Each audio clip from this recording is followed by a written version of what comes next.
god. I look like the fucking crow.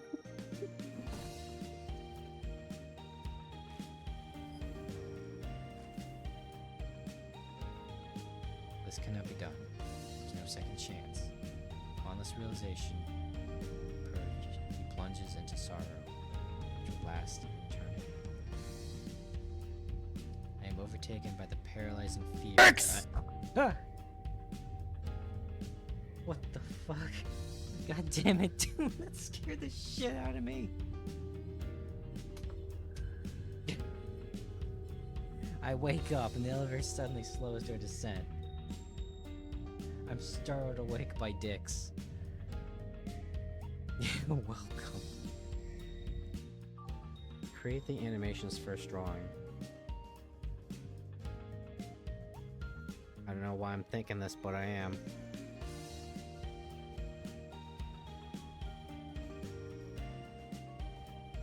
Where's the bucket?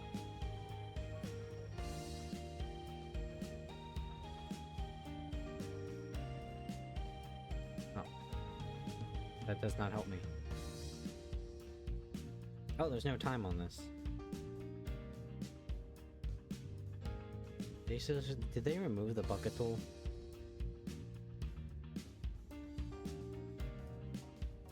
I think they did.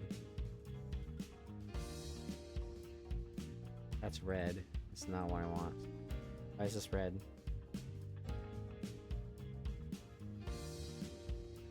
Okay. We'll do this as best we can. Unfortunately, I ran out of like jacks on my laptop, so I have to do this by mouse. Otherwise, I'd be using like my drawing pad. Okay. Here we go. All the time in the world. Feel the trees, you know.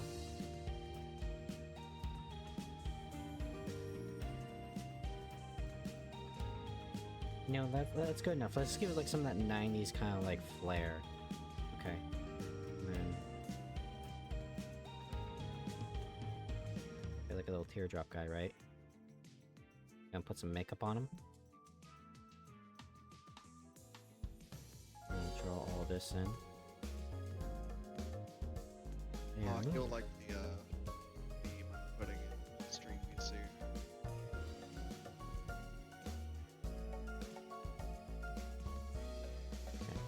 Then let's do the arms next. Yeah.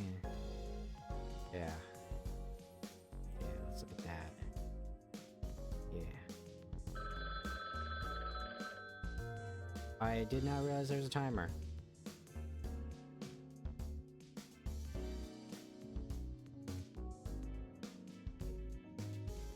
Get like a little black metal like teardrop boy.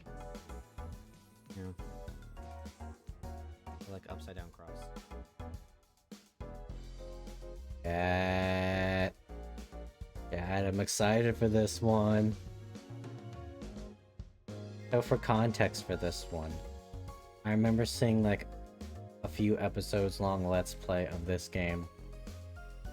And I was just looking for something to do, and then just a core memory just unlocked within my mind. And I remember that this game existed. And prior to stream, I found out that this guy made, I guess a studio I should say, I don't know how many people actually made it. They made two other games, one with like a bug looking kind of girl, and then I think it's probably like an alien, and then another one was just straight up just an Eldritch horror. So I'm gonna have to go digging back through the internet to see if I can find copies of those, because you guys know me, I have a particular taste and I bring you only the best visual novels. Very, very, very, very, very, very niche audience. Visual novels, Vulcan? Come on. Big genre. The ones you find. The ones you find. Yes, I find the hidden gems, Vulcan. Hidden, yes. Gems to be determined. It's like finding a quartz crystal. Technically, yes, you really can classify it as a gem if you want to. But, You know, it's just a rock. I think you'll like this girl. She's a sweetheart. But I just want to kind of like get into it. I'm super excited. This is love at first sight. And let me tell you, these are some visual novel type beats right now. It sounds like something straight out of Katawa Sojo. Also, for some reason, the text changes to Japanese when I hover over it. So, yeah.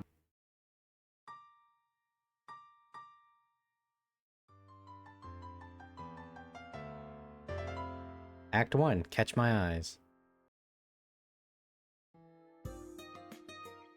Early in the morning. This is the path I always take to get to school. I normally have to hurry, but today I'm taking it easy. Too cool for school, guys. I had a little extra time to get out of the house, which is kind of unusual. The title is a pun in Japanese as well. Feeling good under the warm morning sun and cool morning breeze as I head to school. Visual novel background. Love it. I'm not in a hurry, but it doesn't take long to get to school. My house isn't right next to the school, but it isn't far away either. Everything I do is average, in the medium. Because, you know, I'm just a normal high school student, like everybody else.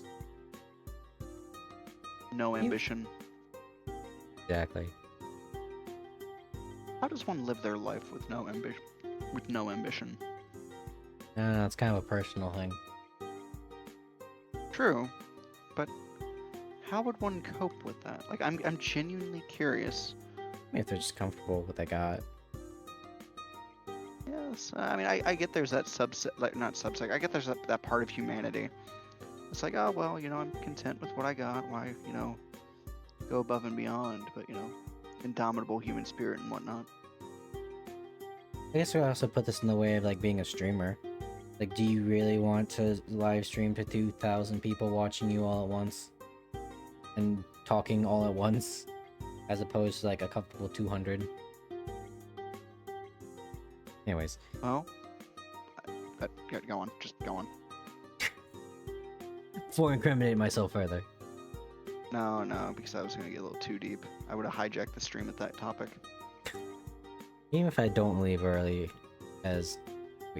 Even if I don't leave as early as I did today, I never have to run to get to school on time or anything. That's what I'm thinking as I change into my school slippers. School slippers. Once I had a good job, I ain't really gonna try for much more. The idea of endlessly pursuing more honestly ain't for me. And some people are happy with Was that small ones. Lex in chat? Yep. Yeah, I'm away from my computer right now. I'm unfortunately doing cool things. Am I not cool, Vulcan? I'm painting a little dude. I'm sorry, you're not gonna top this. Yes, I see. Man playing with his little toys. Anyways, fuck yourself. I absentmindedly climbed the stairs, heading to my classroom on the second floor, class 2-2. I put my hand on the door to open it, and then... Oh, Makun, good morning! You're here earlier than usual. I wouldn't like you. Her loud, ear-splitting voice shakes me out of my morning days. My uncle was like that. He was a doctor, makes plenty of money. Still spends way too much time away from his family in order to get better positions. Damn, that's like cook. Oh shit, am I getting paint on my table? No, I am. Tomorrow. Fuck! Oh, good morning, Akemi. Akemi. I see you're British getting a head start and motherfucker. being loud and obnoxious today. There's nothing wrong with being energetic. This overly spirited person is Tsunemi Akemi. She's always like this. The kind of person who's always going full throttle from the moment she wakes up till the moment she falls asleep. Nothing's worse than going to work on a cold ass, wet ass, smelly ass morning. And this I don't know bitch about has you, the those are the best audacity to mornings. say good morning. Two words that should never go together. good in morning.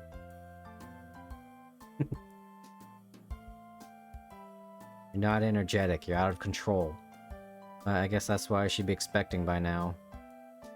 Morning, Tomo. You know her better than I do, right? Does she have a volume knob? Oh, this guy. Morning. I've known Akemi for a long time, and I can say for sure that no, she doesn't.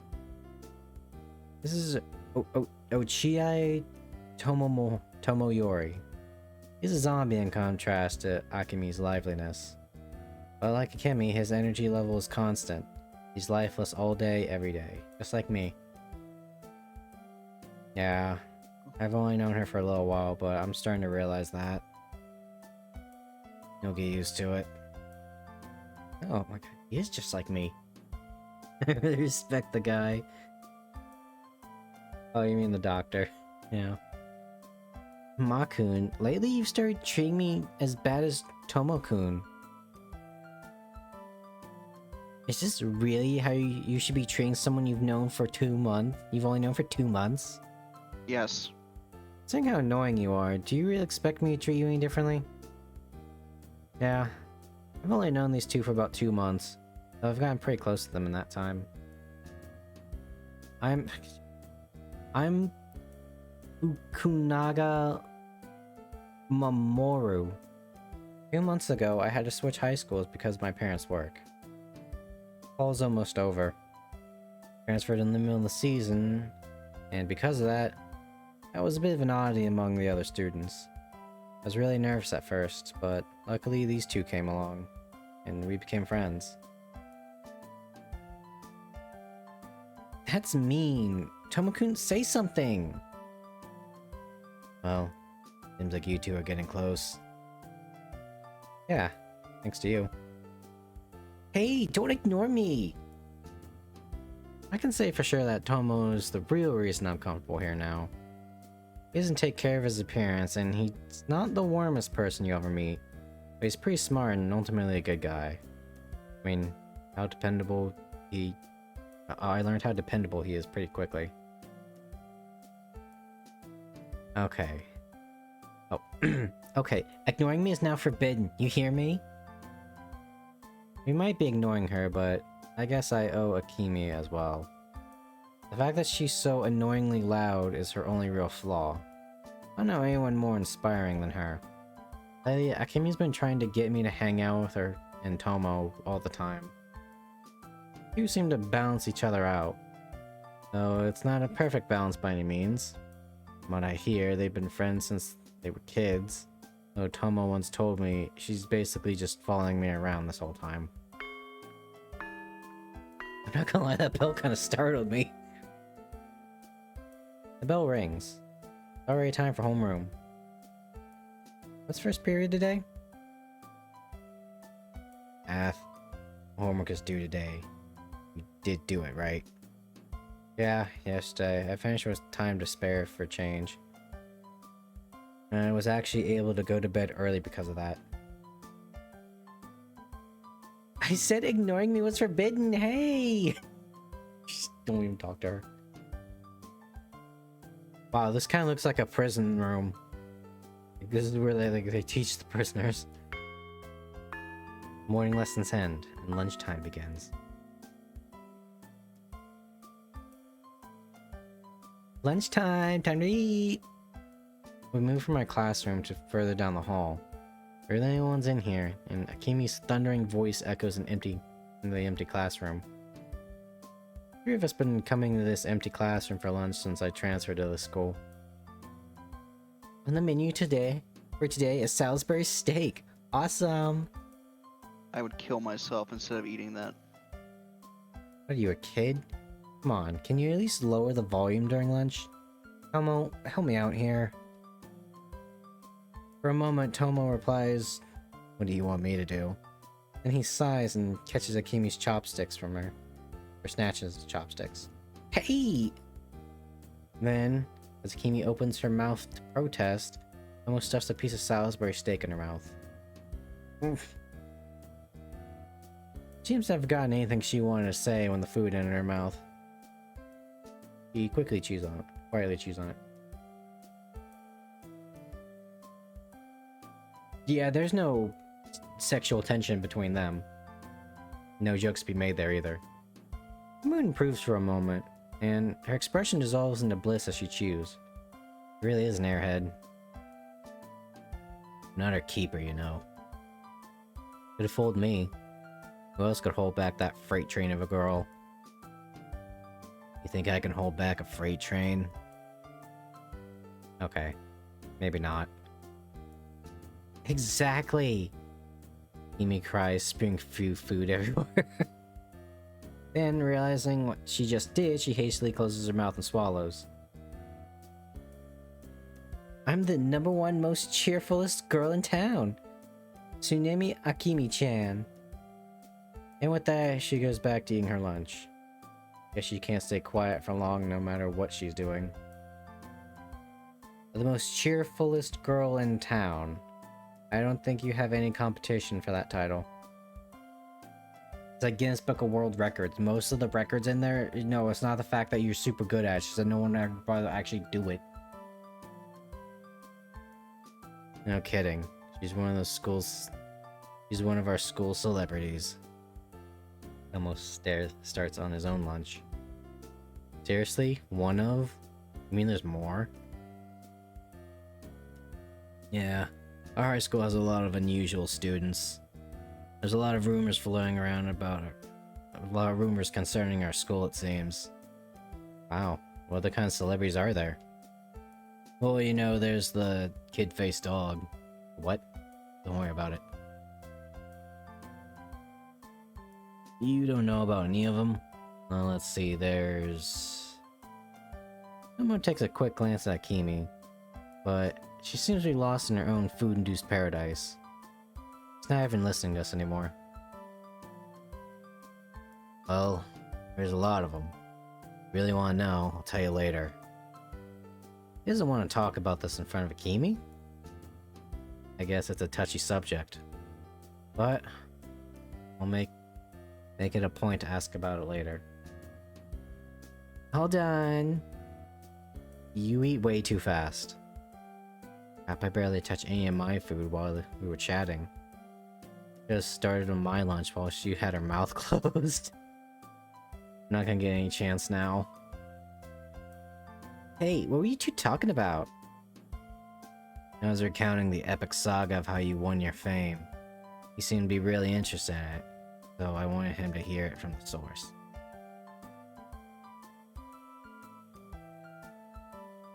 Chat, I want you to understand something before I started streaming tonight. I was reading more of my Junji Ito book. And tonight I read The Supermodel. And it's the one where like this guy's like freaking out about this like monster looking model. And his director buddy, because they're looking for like an actress. Like, oh yeah, my buddy here is a real big fan of you. And she takes that as like, oh, we're gonna fucking bone. So him like throwing that out there just gave me a fucking non-flashback. Which, by the way, you know they totally fucked at the end of that comic. Well, fucked in a loose term. Wait, what? Really? Sure thing, Makun. Do you want to hear about when I saved the town for the first time with my fantastic powers? I haven't met Tomo-kun yet, and... No. I really don't want to hear about that. Come on, Tomo! A minute ago, you told me to take care of her. Now I'm telling you to do it. I haven't even touched my food yet. So you be our friend for a bit. Without a second glance, he starts eating his lunch in silence. He's just staring at me while he does it. Makun, are you listening? So anyway, my mom had gone out shopping and... Oh. Are you the one... You are the one who needs to listen. Man, how did I get roped into this? And so, for the rest of lunchtime, I got stuck listening to her story while I finished my lunch and gave her the occasional nod. Mm-hmm. Yeah, really? Uh-huh. Uh-huh. Wow. Wow, yeah. Yeah, no, I get it. Yeah. Mm-hmm. Really? School ends. Huh? Ma-kun? Where's Toma-kun? Akimi calls out to me as I'm packing my stuff.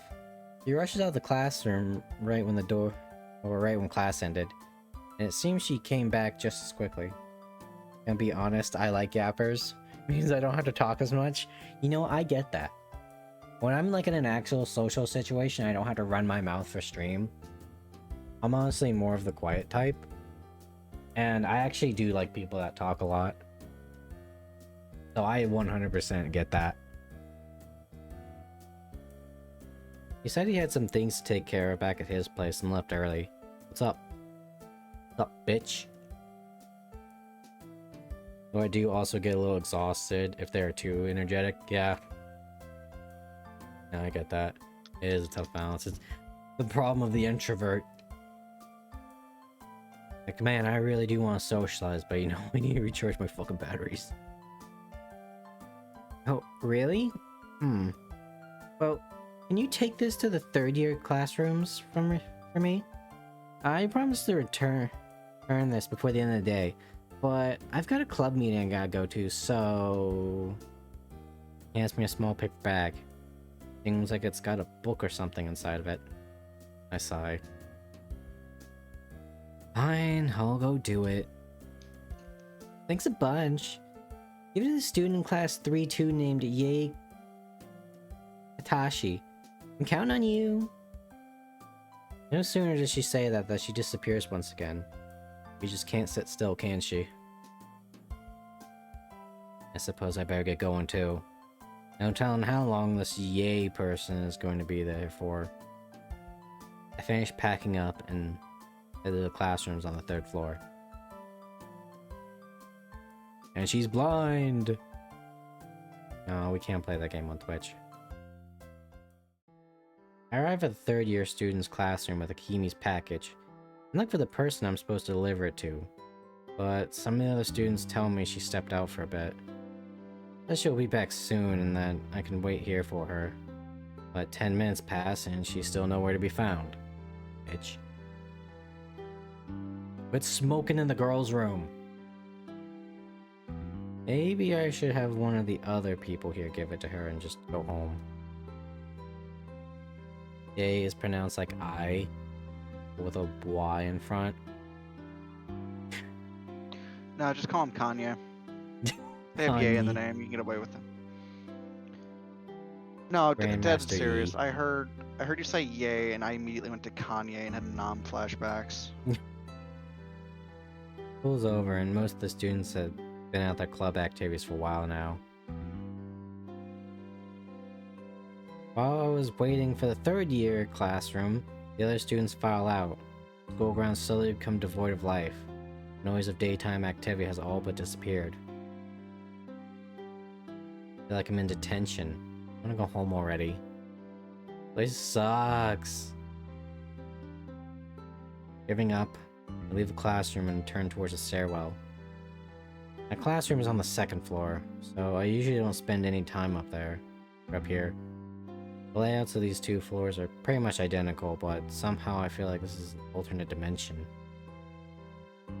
Just as I'm about to descend the stairs, I start to hear what I think are sobs coming from nearby.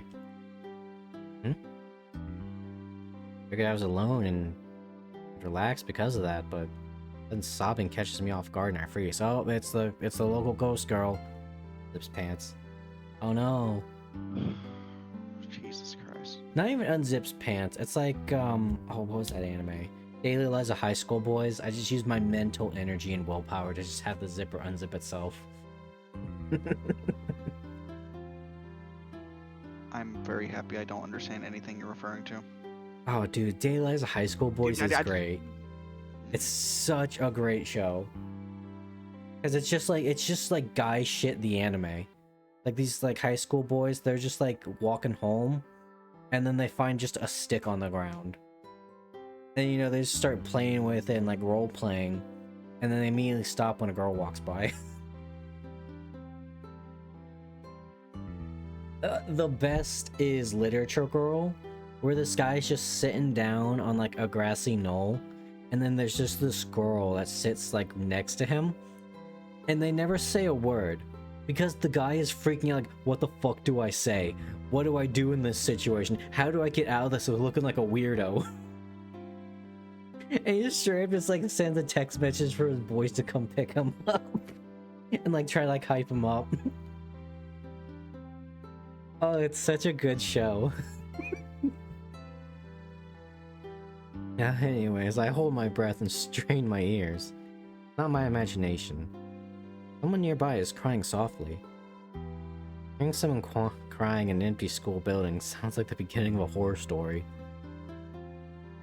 I'm saying, this isn't a horror story. School might be over, but the sun hasn't even gone down yet. And someone else in the building isn't that strange. Well, say that, but this situation isn't exactly normal either. Sobbing continues. Sounds like it's coming from the next floor up. You can hear from the floor up? It's quiet, but it reverberates off the narrow stairwell's walls. Definitely coming from the floor above me.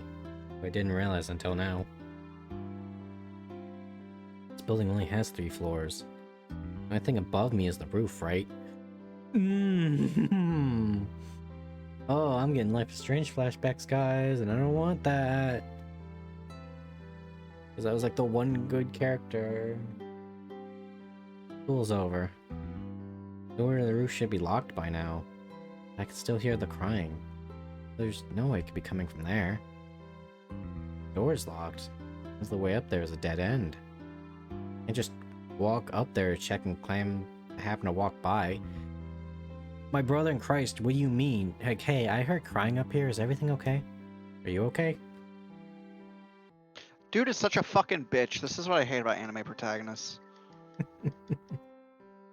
Well, before I can think it through, my curiosity has me turning around and heading up the stairs. There you go, just don't think. This is the whole way of the hawk. You just don't think, you just do. You do better when you just do. Don't sit there trying to solve a puzzle, because as soon as you turn your brain off, you solve it. I climb step by step up the stairs as quietly as I can, though I can't help but make a little noise. A single step. As I get closer to the source of the stopping, I begin to hear it more clearly. Just one voice, judging by the sound of it, it's a girl's. Japanese culture not to pry in other people's business.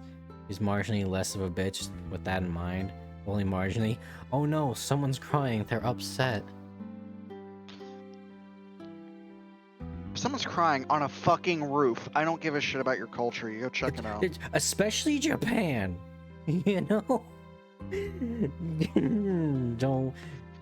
Like, oh, these nets, these are pretty. Is this like an art piece? No, it's stop people from jumping off the roof.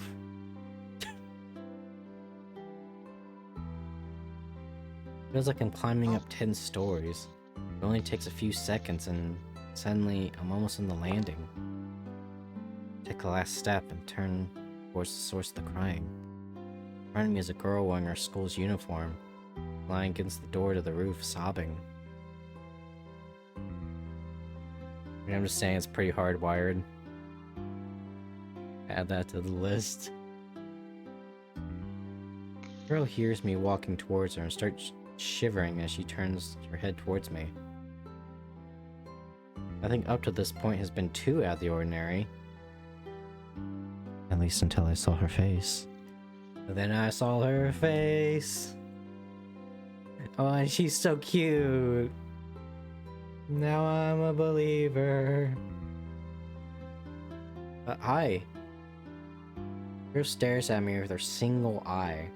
Her face sopping wet from crying. And I don't mean that she was missing an eye. She literally had one giant eye in the middle of her face.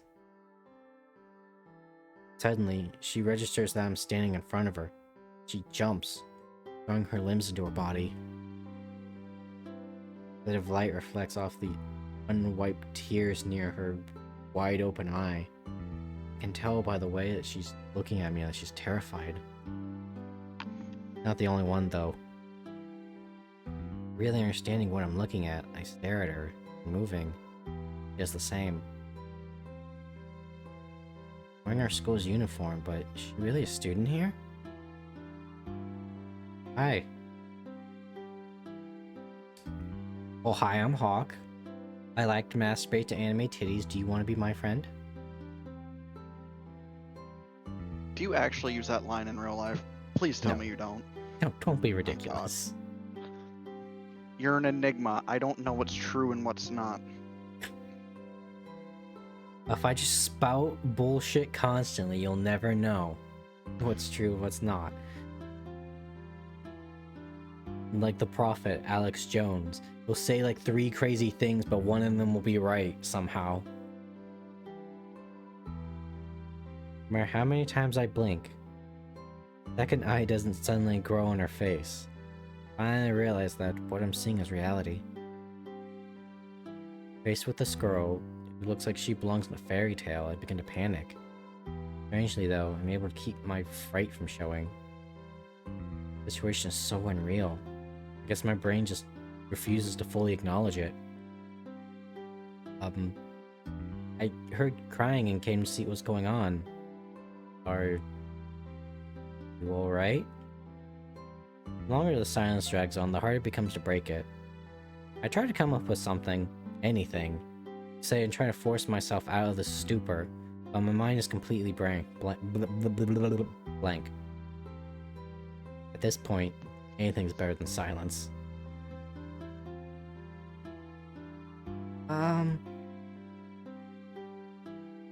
Seems like her mind is just as blank as mine. Worked my mouth soundlessly as a few times before finally spewing out the first thing that comes to my mind.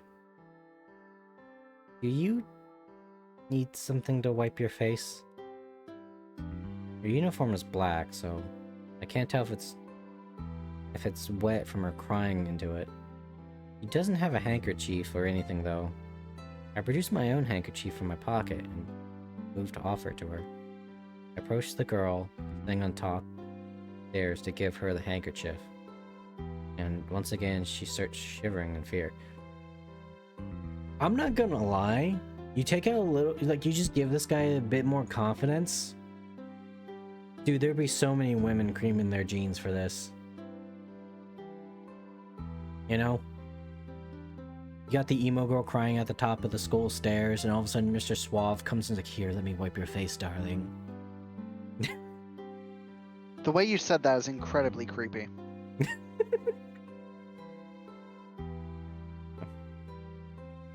Look, I don't have much practice being a top, okay? It shows. What do they call it? I got that soft boy energy. Anyways, she's looking at me like I'm some kind of monster. Am I really that scary? Is she the monster? Wow, you asshole! The scariest monster of all mankind. Thank you. Hold the handkerchief out stiffly for a few seconds. I'm not gonna lie, I didn't read that as stiffly at first. I don't know why, I just read that as like sluttily. Like, damn. Then, cautiously, oh so cautiously, she takes the handkerchief and wipes her face. Those are the first words she's spoken so far, but trembling voice is so quiet that I almost don't hear her. I only transferred this school about 2 months ago. I don't think I've seen you around. I mean, fuck, I mean... not see, look, shit. This is definitely the first time we've met, of course. I'm sure of that. I'm sure that if I had seen her before, her face would have been burned into my mind. There's no way I could forget what I was seeing now. Did I ask her to give my handkerchief back? It's obvious from the way she's looking at me that she's still confused and afraid. We're not going to get anywhere at this rate. You must be in different classes since I haven't seen you around before. grade and class are you in? I'm in class 2 too. Class 1 too? You actually gave me a proper response this time. You're really a student here, I guess. You are a fucking dickhead, Ma, whatever your name is.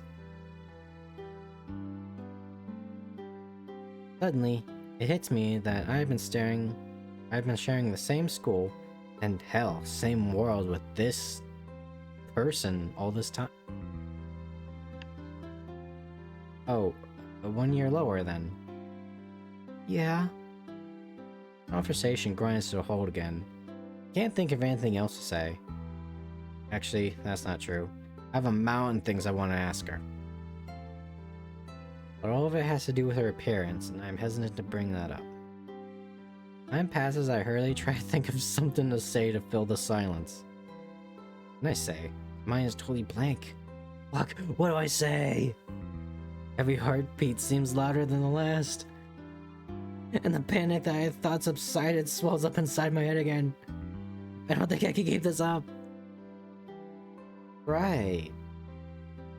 I have to get going. Girl looks like she wants to say something, but without a word, I turn and flee down the stairs.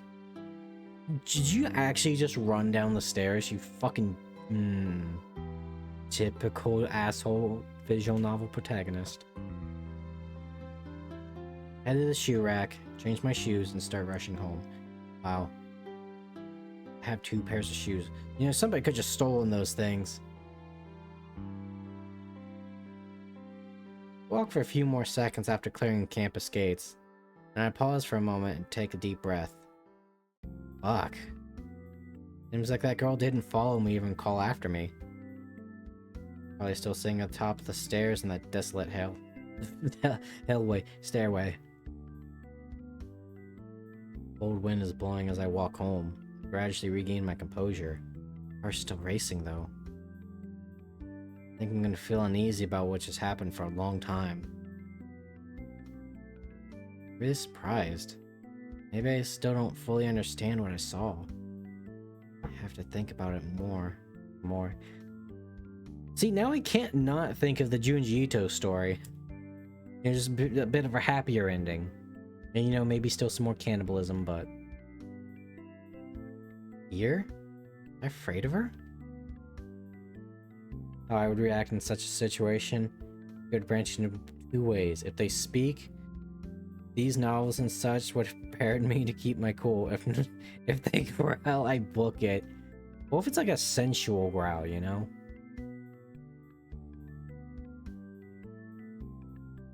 Honestly, I can't shake the thought that she might be some kind of monster. But she must be a human high school student, right? Not waiting to find out. I was definitely scared out of my wits at first, but I think if she wanted to hurt me, she would have done it. Heck, she's beyond harmless. As timid as a mouse. If that's the case, why do I still feel uneasy? My mind just unable to accept that she only has 1 eye? That's not it. Not like I'm avoiding staring at her or anything. Actually, I don't think I could have looked away even if I wanted to. Whatever, it's not worth dwelling on. The fact that I'm not disgusted by her after all this seems to be just pure surprise, right? Surprise. Yeah, I think that was a reasonable conclusion. At any rate, I think it's safe to say anyone who saw her face wouldn't forget it anytime soon. Thinking this over, I finally arrive at a familiar entryway to my house. So absorbed in my thoughts, I was on autopilot all the way home. Home. Oh, welcome home. You're a little late, aren't you? What were you doing? Akemi wrote me into being her errand boy. He wanted me to deliver something for her. Oh god, I just now realized what the text box is. Bandages. Later that night, I let out a deep sigh as I was lying on my futon, unable to sleep. For some reason, I couldn't tell my mom about the one-eyed girl. Yeah, Mom, I saw this one-eyed monster today, you know, it made me feel real funny. God, my son's gay. Not like it was a traumatic event or anything, but I almost feel guilty. You were kind of a... You did not leave a good impression. At any rate, I can't stop thinking about her face. I know that if I don't fall asleep soon, I'm gonna be in a rush in school tomorrow. Try to forget about everything that happened today. I just can't keep my eyes closed. Looked like she wanted to say something back there, but I panicked and ran off. I regret not staying now. Yeah, you dickhead. They're a fucking shy introvert. They probably wanted to say something and you just ran off before they could say it. I roll over my futon several times. Eventually I come to the decision. You know who doesn't run off when you need them most? An honored battle brother. No, Vulcan. No, I'm on shore leave. There is no shore leave for a space marine. The fuck you on about? We're playing the funny game.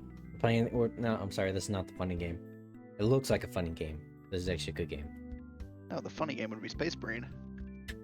Oops, all It is Space pretty Marine. funny. No. I'm gonna try and find that girl again. I feel like I should at least learn her It's name. worth a shot. You're losing your grip, Vulcan. If I really wanted to, like, bully you into playing, I'd try harder than that. You hold no power compared to the cute one-eyed Cyclops girl. Yeah, it's because I have a dick, I know. Oh, she's so sad. Oh my god, her eye. I have an eye for her. I just looked at my computer. Wow. Ah! You ever just look in the mirror and go, ah, shit, ah, fuck, ah, Jesus. I've been painting. I didn't know what this fucking creature was. Jesus fucking Christ. It's ugly. Vulcan, she's not a creature, she's just a girl. It's ugly. Oh, boo fucking who, so are you. Yes. But I'm fit, so fuck you. It could be worse, yeah, you know, she could have a maul for a stomach. And be like, you know, a 10-foot tall monster girl. You know, that'd be real bad. She could be fat. Oh no, you know, I like a chubby no, girl. he right. If she was fat, I'd fucking leave immediately. He's fat! Fucking Scott Steiner. I love being fat phobic. This is my official stance, ladies and gentlemen. This will go down in history of the internet. I don't got no donuts. I know you want sugar, but I ain't got none. Anyways, next day. I'm trying to clear my head as I'm walking to school, but I can't stop thinking about that girl. I leave class Yeah, during... I wouldn't stop thinking about her either if I saw that giant beady fucking eye. The beautiful eye. No, it ain't! Yes, It's it brown is. even. Not even blue. Yeah, he's got a nice sweet chocolate eye, Vulcan. I almost said eyes. Fuck. Ah, Maybe who's the both racist cookies. now? It's not a race. Yes, it is! It's not human! Would that be more... What would you call someone that, like, discriminates against, like, genetic deformities? But don't diss the dark eyes. Would that be... That's not, like, deformist, no? Look, dark eyes are nice. I will absolutely... I love a woman with dark eyes. I dated one, for fuck's sake. I was engaged to one. My point is, if it's one giant beady fucking eye... More to stare into your eyes with, Vulcan. No! School's I over. don't I'll want to go stare where I at met a him yesterday. fucking beholder every time I go to sleep. You just wake up in the middle. It's like that one meme, right? It's like you see the one big glowing eye. You turn your light on. Oh, good, you're finally awake. Hey, can I play War Thunder on your PC? I'll take it. Lex gets it. It's not a deformity, Vulcan, it's exotic. There's no guarantee she's gonna be in the same place today. Besides, All I'll say is our preferences are all radically different. the beholder is fine too.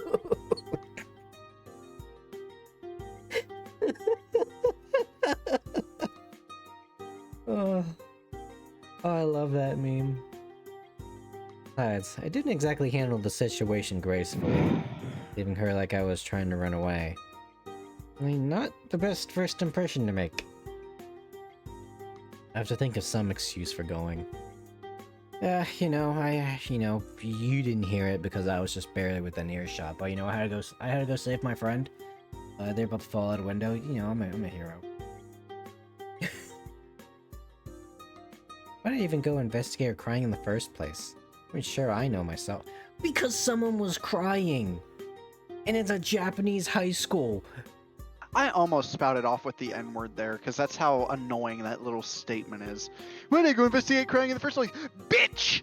Because someone could have needed help. And knowing her, she probably gets, like, bullied to shit. Yeah, I'm the fucking bully. Oh fuck, her uniform is actually torn up too. That girl. I don't even know her name. What should I call her? Bitch. Eileen. I mean, you saw her clothes, yeah. Wait, I'm getting ahead of myself. Before I even think of what to call her, I have to actually find her first. Ask her name, introduce myself, and that'll probably be good enough. I think I'm some kind of freak, but I guess that's fine. Yeah, you fucking weirdo. Yeah, if I just talk to her, it'll lighten some tension between us.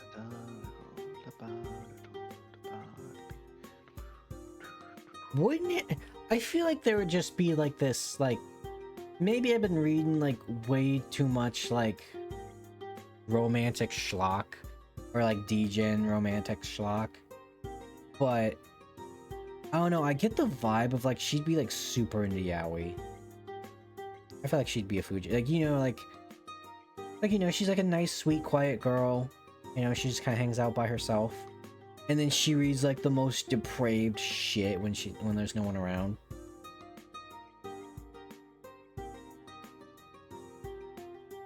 Looks like I was able to autopilot again.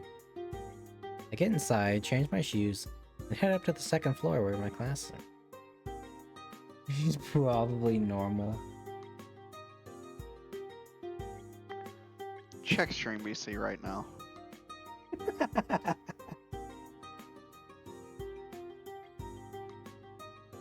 Probably normal. Normal. I walk up the stairs, see something strange moving out the corner of my eye. Oh, she's so cute! Peeking around the corner of the connecting hallway is a head of brown hair. It's the girl I have been seeing in my mind all morning. I seem to be the only one who notices her head popping around the corner. I must think that pose will keep her totally hidden. As if she's in a manga or something, but she really stands out at least. There it is! Yeah, Hawk, your There's shit's the not, weed. your stream isn't updating. Stream isn't updating? It seems fine on my end. Oh wait, never mind. What the hell happened? Hold on, let me try changing it. Okay, there we go. I think I fixed it. I minimized it for a second. Now it's fixed. Well, look how cute she is! Look at that cutie patootie. She had bandages on her fucking hair! Yeah, because she probably got hit in the head or some shit. You don't bandage the goddamn hair! It's cute, Vulcan. No, He's moving her head around. Well, also, we need to keep in mind, Vulcan, she's got one giant fucking eye. Her skull's probably a lot different than ours. She's moving her eye around frantically. Sure enough, she picks me out from within the sparse crowd. Yaris is not a doctor. Let's slide a little. so surprised to see her. All I can think of is, why is a first-year student on the second floor? Before she hurries up to me. Here. She hands me a familiar handkerchief. That's right. I'd totally forgotten what I lent her. I lent it to her yesterday. Take the handkerchief. She folded neatly into a perfect square. I think it's supposed to be, I think. She even washed it. Is this a perfect square? Yeah. Well, I'm gonna need to go change my pants. This is like a perfect fucking square. How did you do this? Teach me your secrets. Yesterday. I mean, thank you. Yeah, it's like that one bit in Rick and Morty where it's like perfectly flat ground. Like perfectly level. As soon as she says this in her tiny voice, she runs down the stairs and vanishes around the corner. Hold on, wait!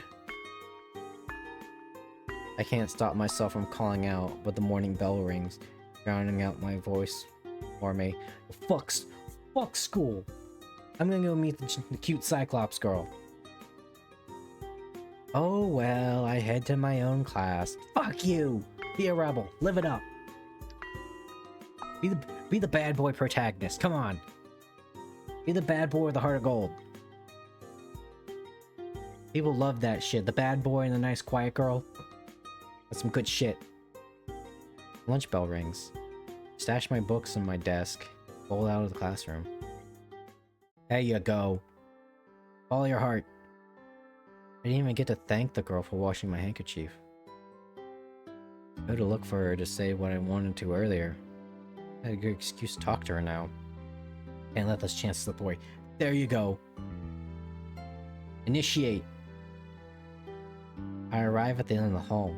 But instead of going down first year classrooms, I head up the stairs. I don't know for sure, but I think there's a good chance she's going to be up there when I met her yesterday. Well, if she's not, just look elsewhere. I go up the third floor and keep going, all the way to the stairs that lead to the roof. Hey! Ah!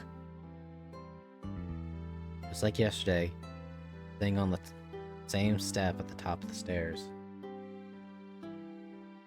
I see her shoulders jolt when she hears my voice. She looks up at me. Her mouth is opening and closing rapidly. Clearly wants to say something, but can't find the words.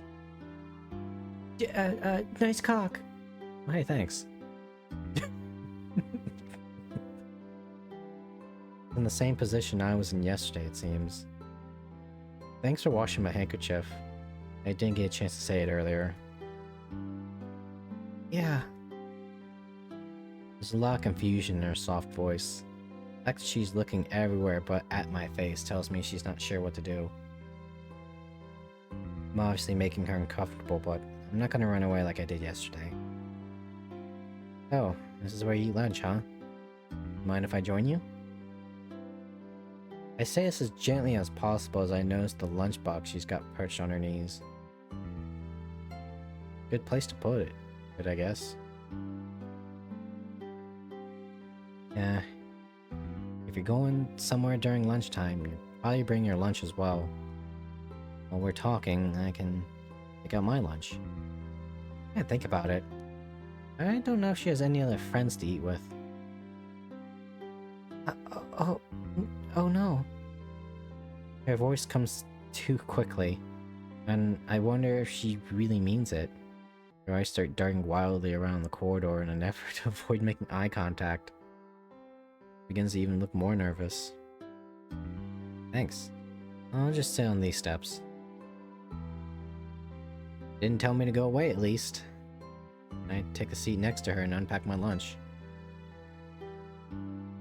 To startle her, and she leans away from me as if she's trying to escape. I sit next to her, but like I'm that close to her.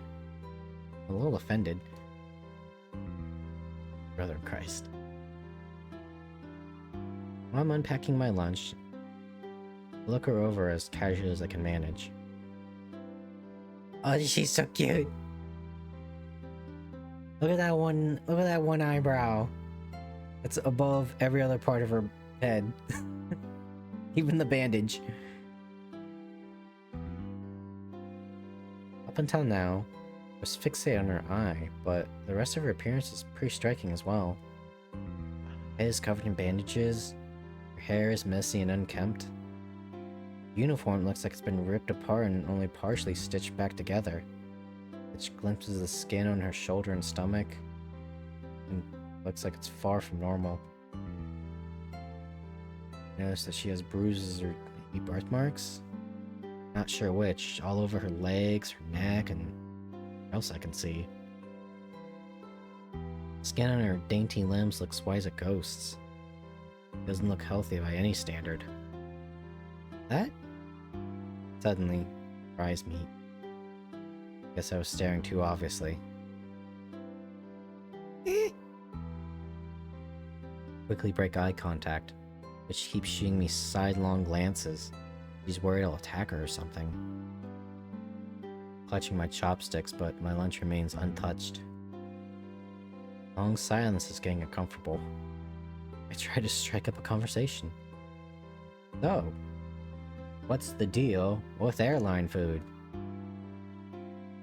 Come to think of it, I haven't introduced myself. I'm Fukunaga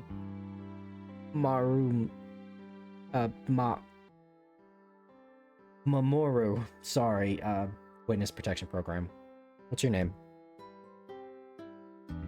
It's Usuri Sachi. Sachi, huh? Well, nice to meet you. Nice to meet you. Looks like she's not too talkative, though. Guess I shouldn't be surprised. I have to keep the conversation going somehow. Do you always eat lunch up here? Does anyone else ever come over and eat with you or anything? Yes, I always eat here. No one else comes with me. Maybe that was too forward. The fact that no one else comes up with her isn't too surprising. Probably always alone. Shifts her attention onto me, watching me cautiously. Are you that afraid of me touching her? What are you giggling about? You'll see in a minute. See.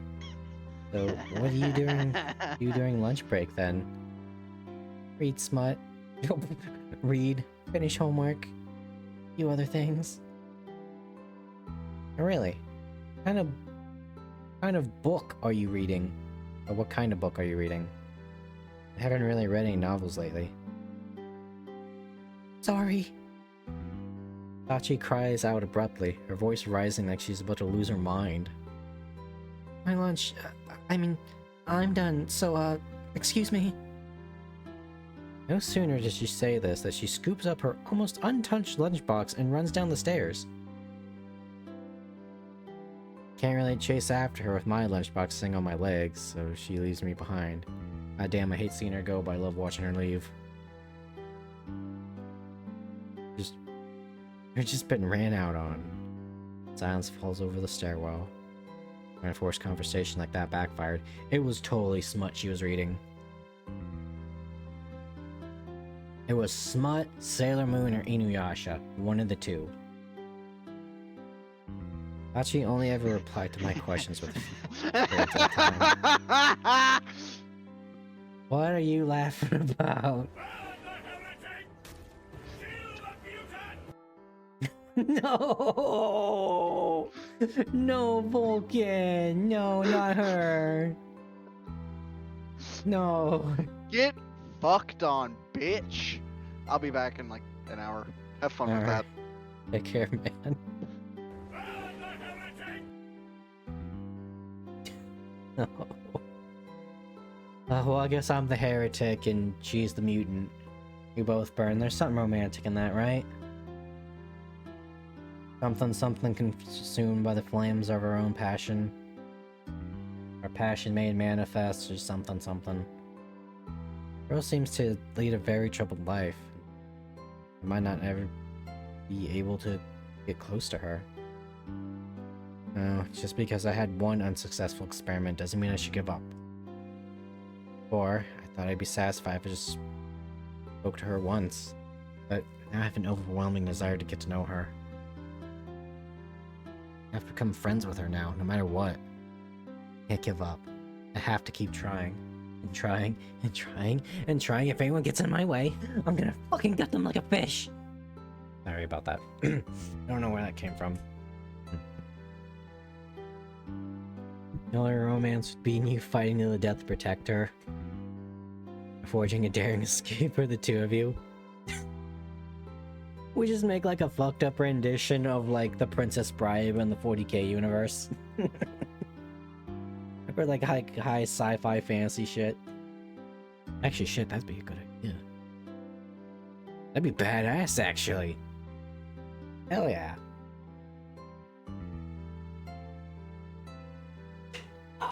It's a peak, exactly. Oh, yeah, being enthusiastic about is one thing, but there's nothing I can do right now. As well eat my food. Well, I think the way to meet her again, I finished off what's left of my ham sandwich.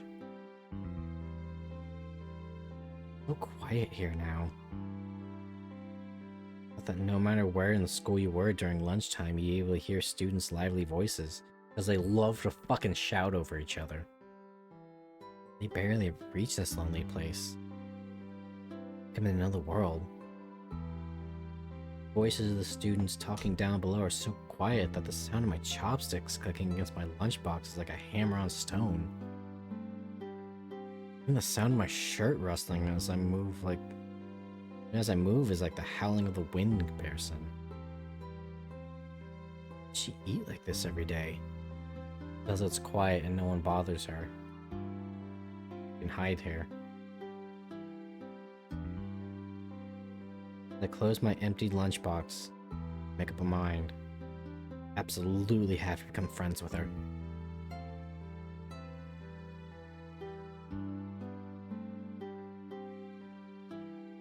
Oh, I have to okay. Checking my classroom, I catch Tomo and Akemi as they're just finishing their lunches. Hey, where'd you go? The two of us ate our lunches together alone. Come to think of it, I never said anything to them as I left. Typical behavior. Like, damn cute girl, sorry guys. Oh, my bad, I just finished my lunch too. Where'd you run off to? Have you guys seen a first-year girl with, really unusual appearance? What do you mean by that? First-year girl... the one with the, first-year girl. The one with the, ocular issue. Yeah, that sounds like her.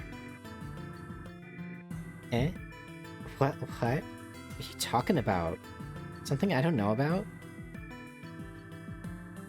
Oh, this probably isn't gonna be something you want to hear. Not really a happy story. Wow, rude. You shouldn't keep things from your friends. That's not what I meant, but... Why do you want to know about her? No reason? No reason at all? I just heard about her and got curious is all. You know her? Personally? No. I've seen her around, but I've never talked to her. As for what I've heard about her, I'm not sure if it's true or not. But it'll just be baseless rumors. That's fine, just tell me what you know. Are you sure you really want to know? Elmo looks side to side, like he wants to make sure no one else is listening, even though the three of us are alone in here. Yeah? Alright. He probably turns away from me and stares at the floor. Thinks as though he's staring... He looks like as though he's staring into another dimension. Fine, but take what I'm about to say with a grain of salt. First year student, class 2, female, name, Yusui something. Well, I remember her family name, but she only has one eye. Wait, one eye? You mean she lost one in an accident?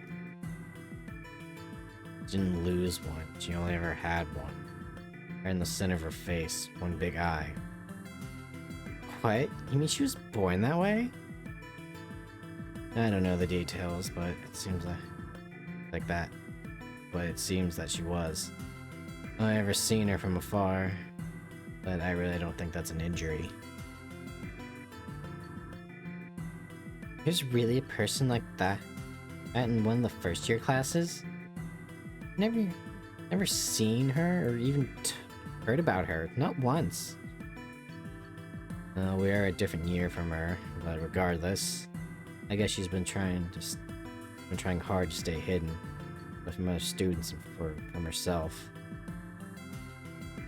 What do you mean, trying to stay hidden from herself? I told you it wasn't a happy story. Tomo takes a quick glance at Akimi. He seems worried to have said too much about Sachi around her, though it's not like I forced him to tell me. Yesterday, he avoided the subject of the school's celebrities because he didn't want to talk about Sachi. That's all I heard, but she does have a sterling appearance. It's definitely not normal. Maybe she's creepy, maybe not, but you have to admit that's at least that she's very unusual. She's fascinating to some and scary to others. I'm sure there are plenty more who find her disturbing. Damn. From what I hear, she's always covered in wounds. Hard to believe that they're all accidental, like how many she has. So in that case, could they be from someone beating her? Someone in her home is hurting her, I couldn't tell you. There's a real possibility that she's being bullied at school. That'd be it. Or I wasn't sure what caused her injuries, but thinking back, what Tomo says makes sense. Did anyone try to protect her? I told you. All I know is rumors, not details. But? There's another student who's also a little famous. And I think she's the one responsible for bullying the girl.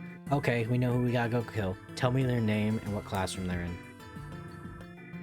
It's not Rui-chan, is it? This catches me off guard. Even normally so loud, speaks in a hushed tone. Now I think about it, she's been abnormally quiet the whole time Tomo's been telling us about Sachi. I always figured Akimi would be the one. Be the first to. Sounds bullying whenever she sees it, but you know her. I wouldn't say we know her per se. We just ran into her several times during middle school. I mean, they know her. Amy seems to be staring into space now, thinking. Anyway, whether or not we know her doesn't really matter, but yes. The alleged assailant is this girl, Sadakawa Rui. And I've heard that she's from a well-off household and was pampered growing up. So she's very self-centered. That's the impression I got when I first met her. But there's probably more to it than that. She's really popular among other students as well.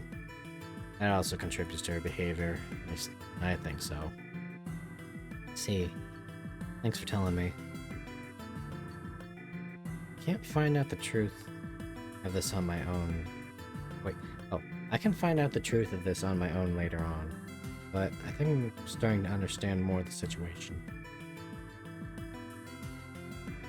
So, what do you think of this one-eyed girl?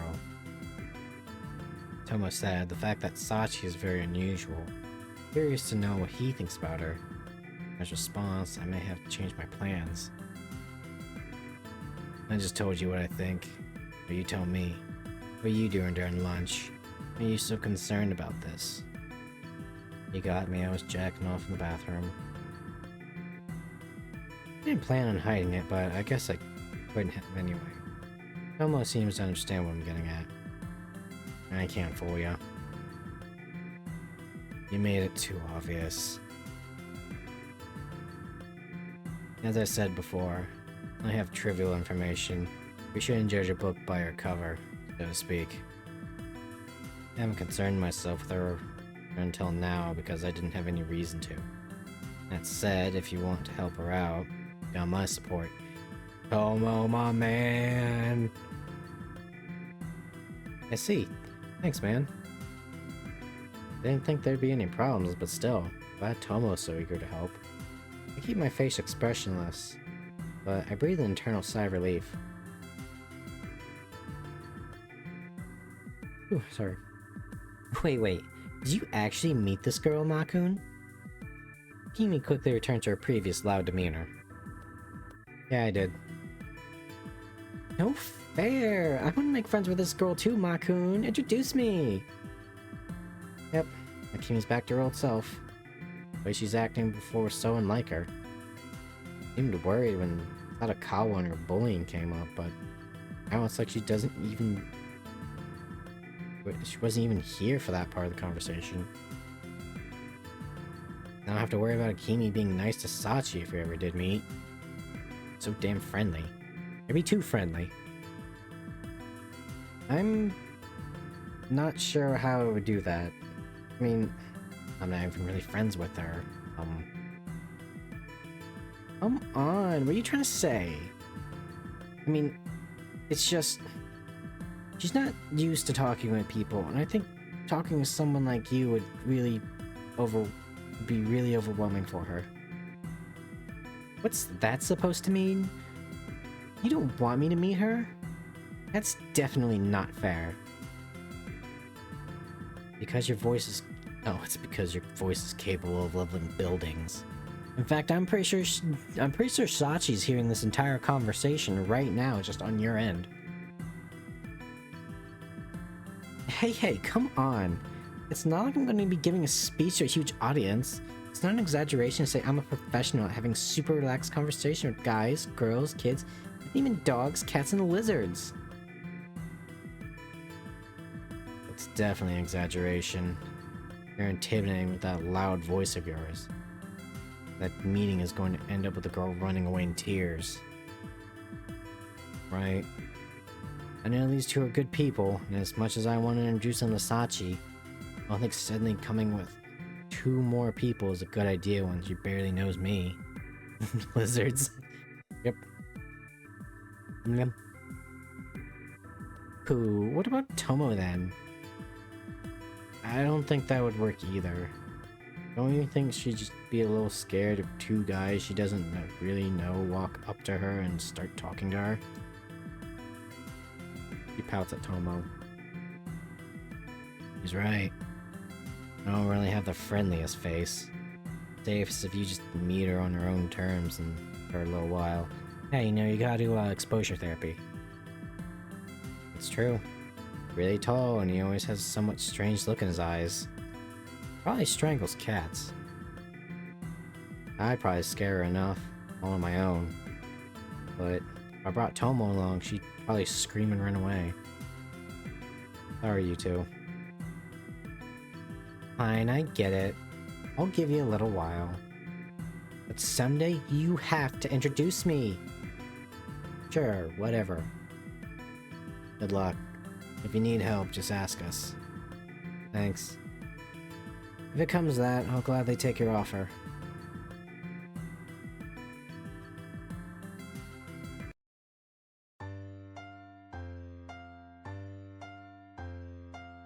I don't know what I was talking about. That's a beautiful eye.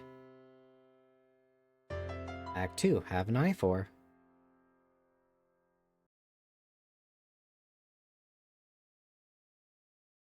Oh, in these like black segments, I have to like manually move it.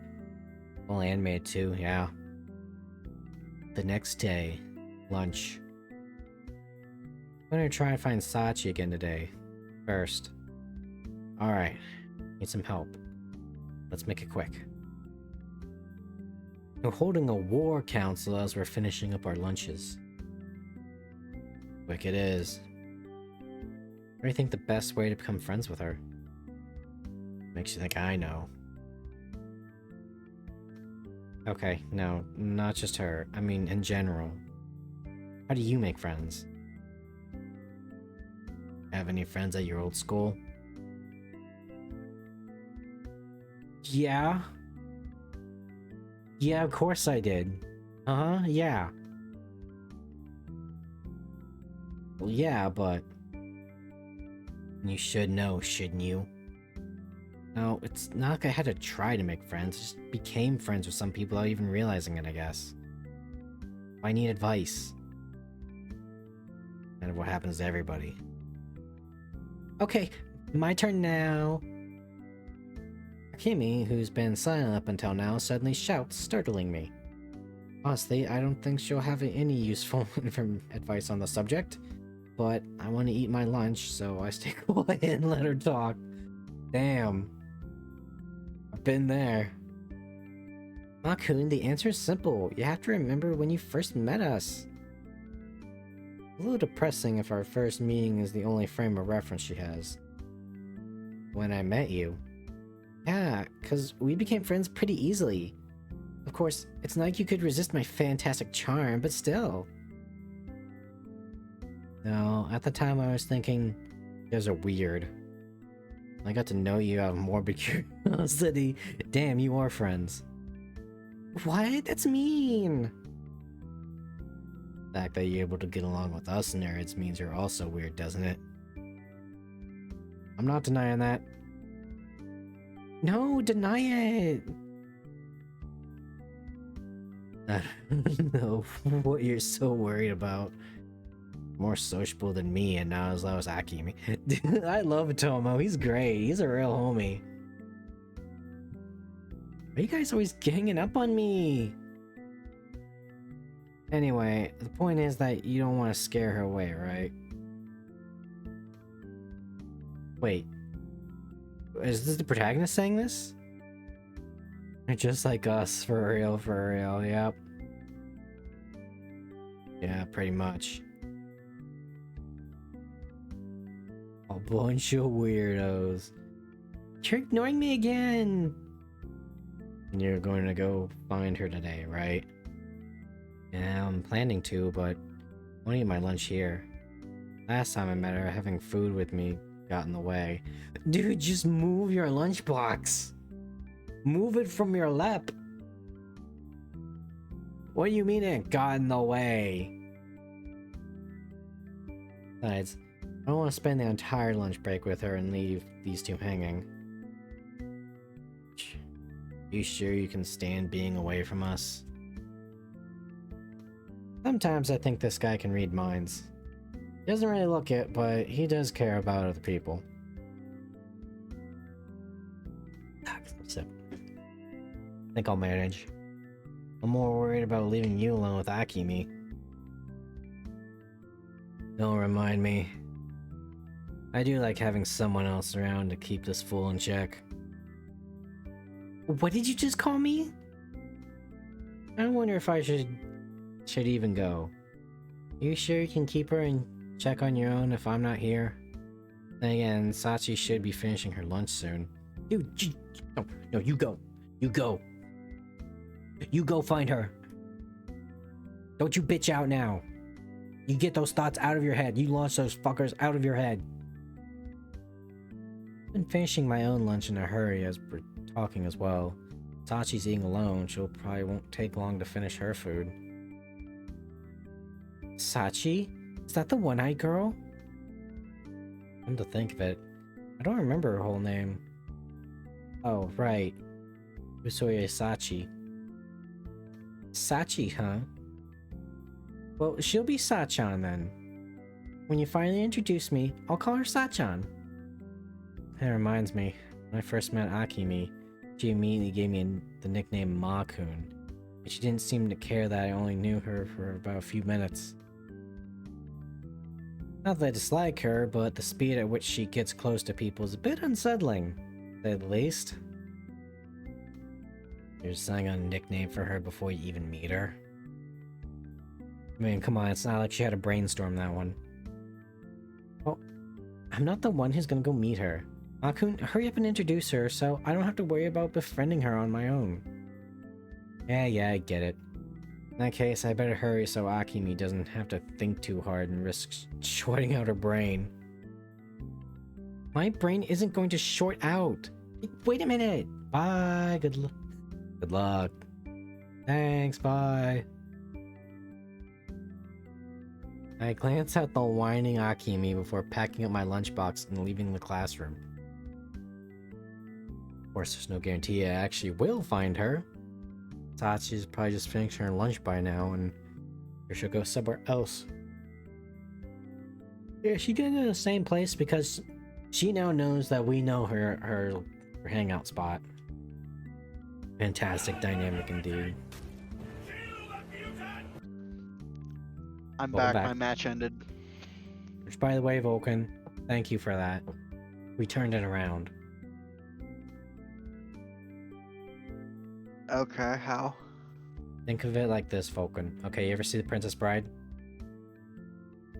Yeah, of course. I'm not a fucking dumbass. Now think that, but like with the aesthetic of Warhammer. Badass, right? See, there it is, Poorly the done, lure. but yeah, kinda. I mean, you know, maybe not as grim dark, but you know, space wizard shit. Ah, so Dang it. Star Wars. Actually, no, more realistically, I think that might be Crawl. I don't feel know like what most that people. is. It was one of those movies, and like the same, like it was like after Star Wars came out and everyone loved it. That's when everyone tried doing like fantasy sci-fi movies. Crawl was one of them. It was real badass. Aliens came down to a fantasy planet and kidnapped a princess. Prince had to go find a magical throwing glaive. There were horses with flaming legs. I turned into a poorly made CGI panther. Like a poorly edited panther. Great. Good 80s fantasy cheese. Guess I won't know until I go, though. Alright, she's here after all. Same place. Same frightened look. Hey, how's it going? Hello. Is she on guard again this time? Seems calmer than she did yesterday. Looks like she just finished her lunch. Lunchbox is closed. Shit, what do I do now? I suppose I should think of something to say, first of all. I'm not trying to scare you or anything. I just want to be friends, you know? Friends? Her darting eye tells me that I still don't have her trust yet. The only thing I can tell for sure is that she's suspicious of me. Yeah. You don't want me here? You don't have to leave. But in that case, can I talk with you for the rest of the lunch break? Okay. Great. She hasn't rejected me yet. Alright, thanks. I sat down on the stairs next to her, same as yesterday. What were we talking about yesterday? Oh, right, something about books? Yeah, books. Like reading books, right? You read manga and stuff. I like reading novels. Mostly just novels. I see. You know, I like Respect. manga then? No, I like them. It's just I don't have any money for manga. Novels either. I borrow books from the library. School's library, I mean. They don't have manga. Damn, You're Bert, just telling like me the me. fucking spotlight can't find a book to read. No, it's the fact that she doesn't have money to go buy books, Vulcan. My point. It's not the fact she can't find them, it's the fact that she's broke. So that's it. Hey, if you want, I can lend you some of my manga. Is this the... Oh god, this is the fucking reverse Natsuki right here. I have a few novels too, not just manga. How do you feel about Conan the Barbarian? Hmm? Like Conan? But I'd figured she'd be more interested in when she hasn't gotten as much as a chance to read. Huh? Are you sure? Yep. What genre do you like? I mean, I don't have a ton, but my collection's not too small either. I could lend you some of my favorites. Is it really okay? You shouldn't go out of your way for me. That's fine. Really not that big of a deal. I'm just happy we have something in common. I see. Thank you. Very much. If you have some you want to read, let me know. So, what genres do you like? Romance? I mean, you know, whatever. Any genre is fine. Besides scary stories. Or painful ones. Oh shit, there goes half of my collection. Horror's no good then, eh? You don't have a favorite genre then? Sorry. No reason to apologize. Alright. Book you were reading yesterday, what was it? Can you let me see it? Oh, this? Points at the book she's laid aside next to her. It's a science fiction book. Sci-fi? You look like you're interested in that sort of thing. I read those too, actually. I really don't care about genre. If it's interesting, I'll read it. Anything that's interesting is good, right? Like a good book.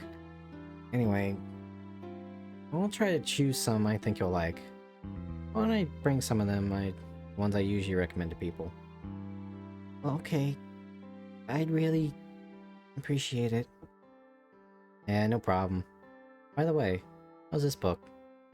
I've read it before, but I never... Wait, what? I've heard of it before, but I've never actually read it. It's okay. Yes? A lot less tension between us now than there was yesterday. We're still shaky and afraid, but like she's becoming a lot more comfortable with me. May not be used to talking with other people, but it doesn't seem like she's opposed to a good conversation. See, that's the thing with the super, like, socially awkward people. They want to speak and have a conversation, but they don't know how. Then the bell interrupts us. Time to go already, huh? Or at least I was able to talk to her more. There's something to be happy about. This is one little victories, guys. Oops, we should get going. Right. Two of us stand up and start heading down the stairs. Come back here tomorrow, okay? I'll bring the manga I promised. Oh, okay. Mamoru-senpai? Yeah? I stop on the steps and turn back towards Sachi. Her voice is so quiet that it's hard to hear over the sound of our footsteps. I'm really sorry. Really, I don't mind lending out $1 or $2. It's not that. Coming up here to talk to me. What is she getting at exactly? Usually when people offered... Oh, usually when people... Sorry about that. Frog in my throat. Wait a minute. I don't know what happened there with my, my voice. Anyways, usually when people offer you nice things for you, you say, thanks, not sorry. Not that you have to bow or anything like that. Actually, I should be thanking you for talking to me. Sorry. Here you go again. Sorry, I mean, thanks. Thank you. Wow, that music did not loop smoothly. Yep, that can help. We're descending the stairs as we talk, and before I know it, we're at the second floor where my classroom is. Got one more floor to go since she's a first-year student. Alright, this is my stop. See you tomorrow. Sure. Tomorrow then. We go our separate ways. She goes to the first floor while I return to my classroom on this floor. Oh shit, did I lose my pen? Ah, I'm sure I'll find it somewhere. Well, I did it. I only just met her, but surprisingly, we actually made a promise to meet again. We did it, Patrick! We saved the city! We're Coomers now, Patrick! Yeah, potentially getting a girlfriend makes you a Coomer. It's a visual novel. I'm judging the novel, not the actual story. Vulcan, visual novels are a broad genre, it's like anime. Anime could be anything. It's a medium. Only been a day, but I feel like we've gotten much closer. While I'm in my afternoon classes, I think about what kind of manga I should lend her and try to remember what's on my bookshelves.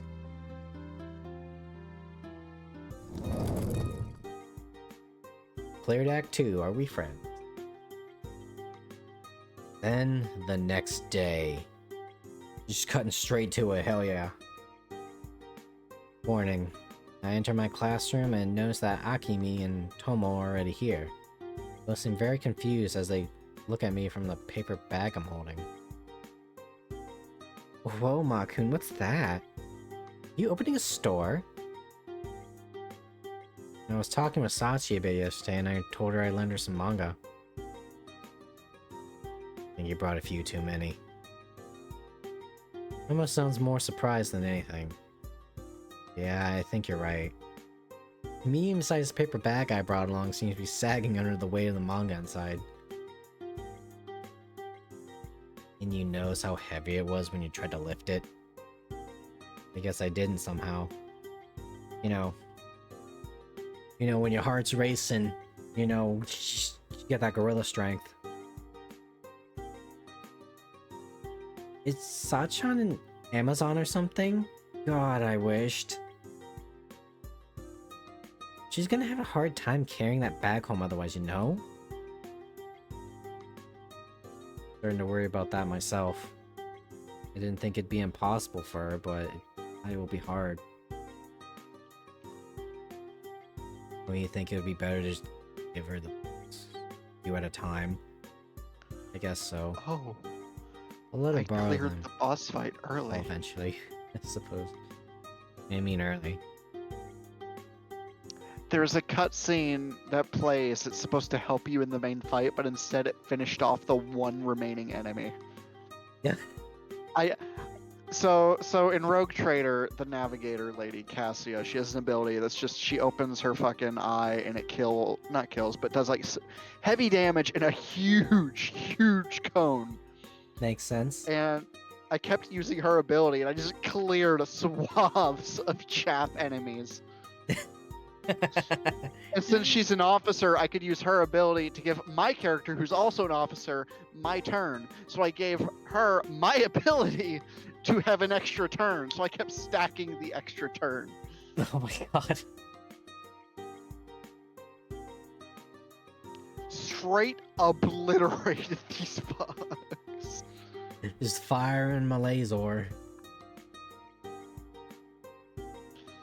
From that though, I've got something more urgent I need to take care of right now. I quickly turn to Akemi and bow my head. Huh? What's up? Please let me see your homework. Didn't do it. No, I was thinking about girls all night. Well, one girl. This is the second time today I've heard Tomo sounding surprised. That's a new record, I think. No, yesterday I was looking through my bookshelves trying to find books I could lend to Sachi. I was flipping through each book to determine whether or not it'd be good for her, and... well, that's all I ended up doing last night. How many books do you have? You're saying you spent the whole day reading manga instead of doing your homework. Yes. I think it's gonna fucking matter. Like, you could, this is what you learn in college, Tomo. Is like, if I just, like, don't do this one. I can still pass, right? Let me crunch the numbers. Yep, I can pass. I can take the hit. I suppose that's in a nutshell, yeah? So, Akimi, help me out. Incidentally, there's a reason I'm asking Akimi. Despite the fact that she's kind of an airhead personality-wise, she's actually a really good student. I wouldn't say she's smart exactly, but she does seem like the studious type. Excuse me. Not to say that Tomoyori's grades are bad or anything, but it's easier to ask Akimi. Well, I guess I have to. I'll think of it as an investment in my future rendezvous with Sachan. Wait. Don't put weird obligations on me. No, I'm just setting the table so I can meet her sooner. Setting the table? We're not going to eat. We're not going out to eat. So, what do you want? So, you don't want to see my homework then? Concentrate wholly on the work at hand, so please allow me to see it. Ooh, very nice. Okay.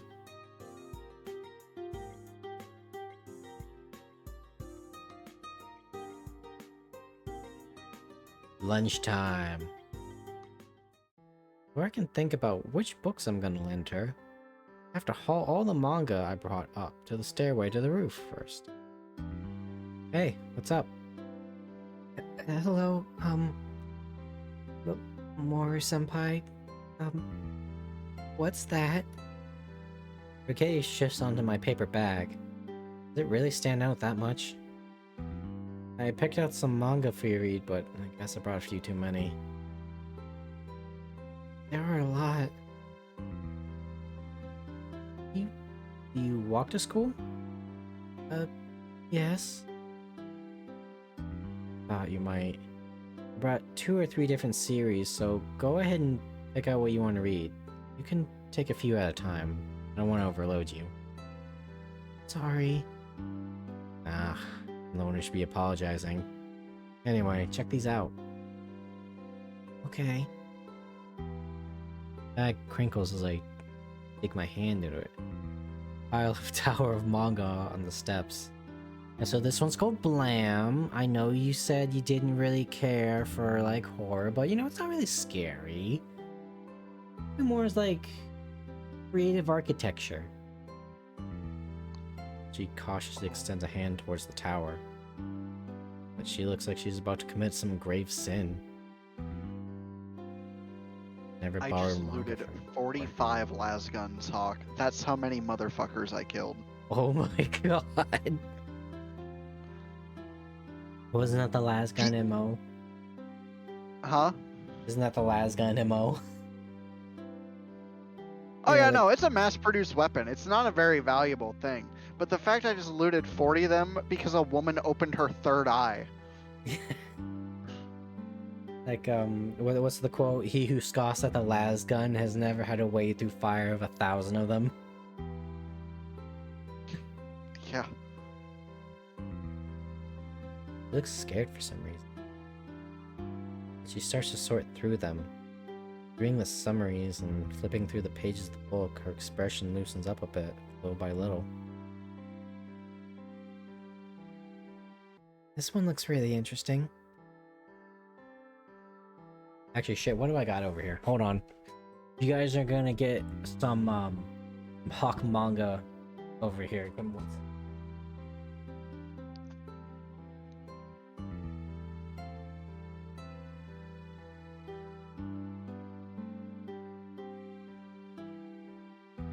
Hawk, can I humbly request a picture of your bookcase?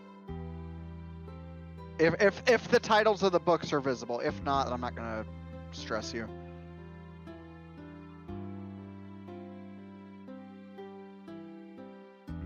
Next spike. Lamp. Owie. You know what? I'm gonna gather all my books for you real quick, Hawk. I will send you a picture of what I have to work with. I have a black. Oh yeah, I bet you love D.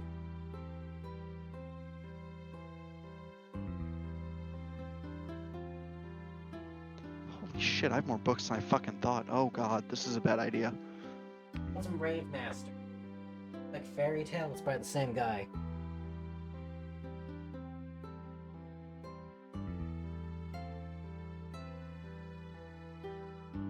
I completely forgot I had these, but how about some Kingdom Hearts? You like the novelization of Kingdom Hearts?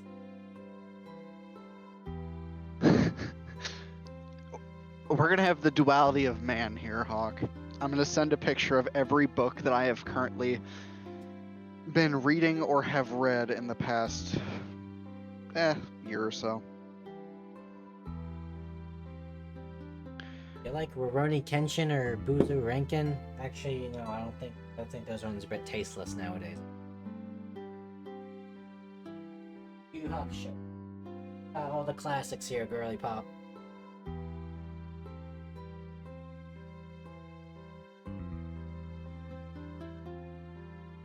Here we go, I'll put this in stream VC.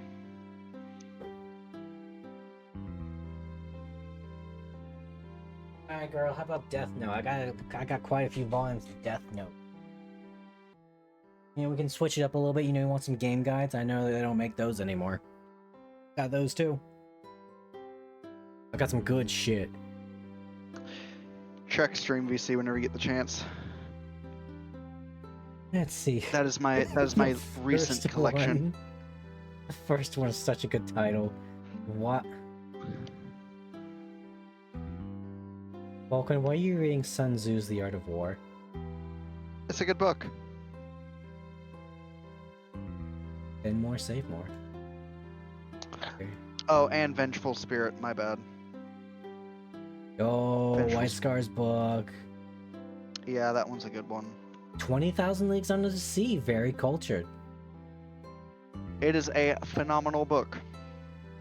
Got some Charles Dickens there too, with Great Expectations. Mm-hmm. I have Moby Dick and a few other books elsewhere. I just can't get to them right now. You cannot say I am not fucking cultured. This is true. I have to send a picture of my shelf and maybe some, because I don't have like a very tall bookshelf, but I have a very deep bookshelf, if that makes sense. Ooh.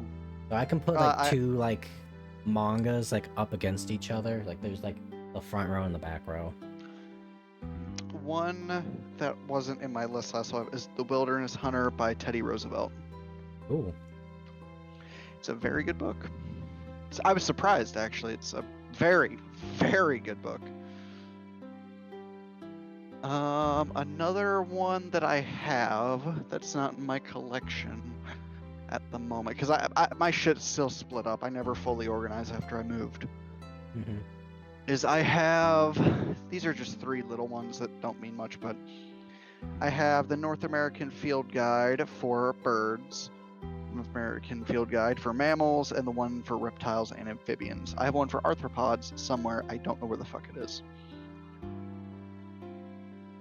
I just want you all to know, in the Discord we do have a reading and writing channel, so y'all put your books in there.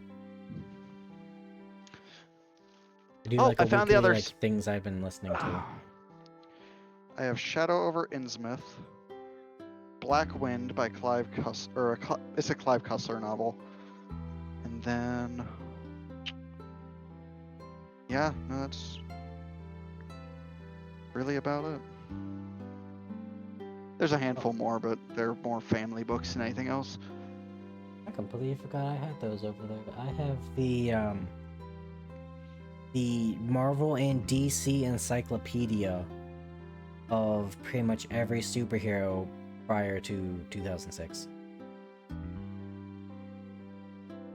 I need to open those and just see like how much has changed. Wild. I need to pick up more books at some point. I've been doing a lot of audiobooks in my free time. Like See, I don't like audiobooks. I don't retain the info from them. Sometimes it's a bit hard if it's especially things like Lovecraft, because it's kind of hard explaining things, but it's nice to have on in the background while you're like for example, when I'm like editing videos and stuff, like uploading streams.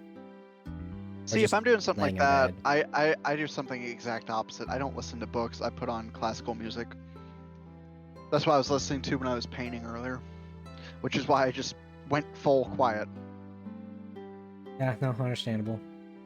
Yeah, I'd probably say more than classical music for me. It's kind of sound surprising and yet not. I like listening to like dark ambient music.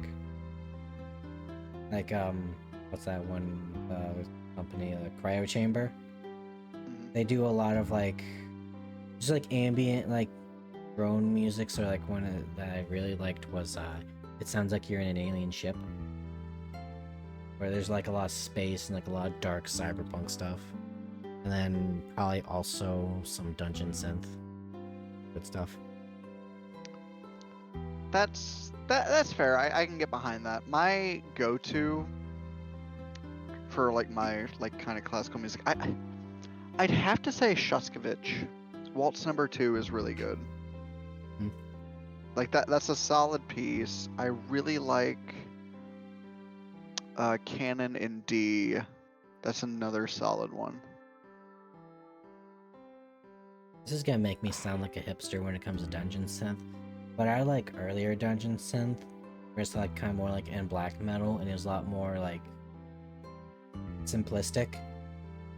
Because early on it was a lot more minimalist. Now it's just like make fantasy sounding shit. I've noticed. Makes it sound like a hipster, but true. Knights of Nerval. That's a really good one. It's very sci-fi fantasy sounding.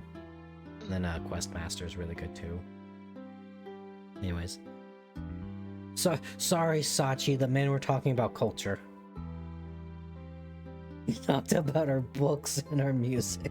You can't tell me I'm not cultured going forward, though. That is now an official statement. Yep. This one, if I remember right, they said they're going to make this one into a movie.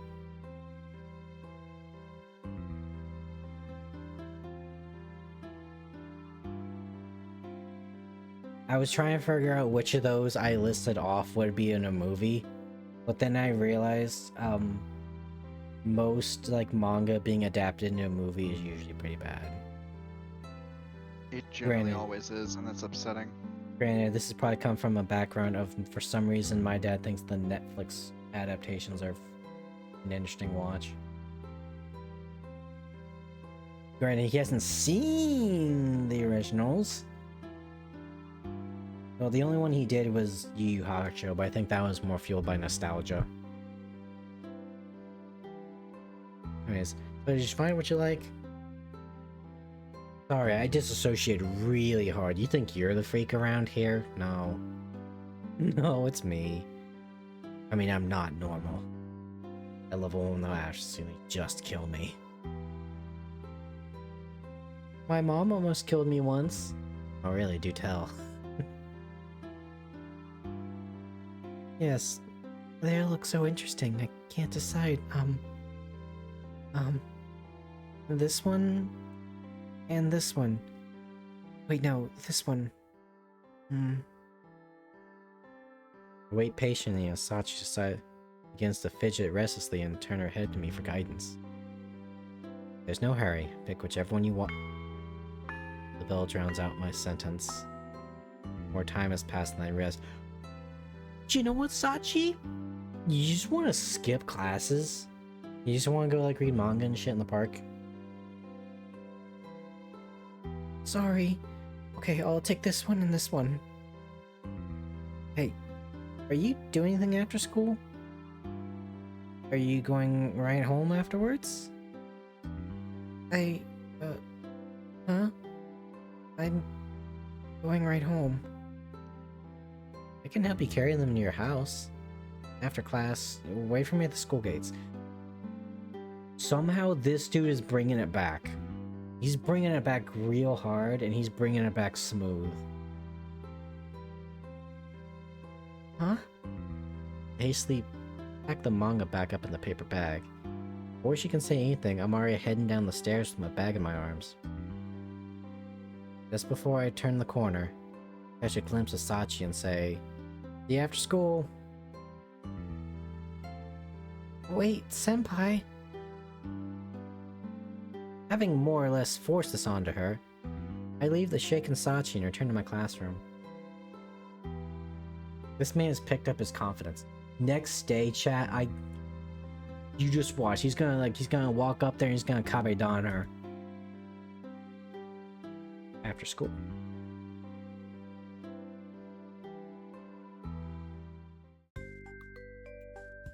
I leave the school building carrying the heavy paper bag. No idea how far Sachi's house is from school, but it wouldn't be right to make her carry it. Probably have a heart attack. It'll be the cutest heart attack I've seen so far. Come to think of it, I don't even know where her house is. I don't know what I'm gonna do if it's far in the opposite direction of my house. Oh, I agreed to do this. So even if it's in the opposite direction, I'll go all the way there. Really Don't be a bitch. Gotta fucking full send it. That's such a man statement. Yeah, this is probably gonna be a pain in the ass for me, but you know what? I gave him my word. Bro, I used to drive 2.5 hours to see my fucking ex.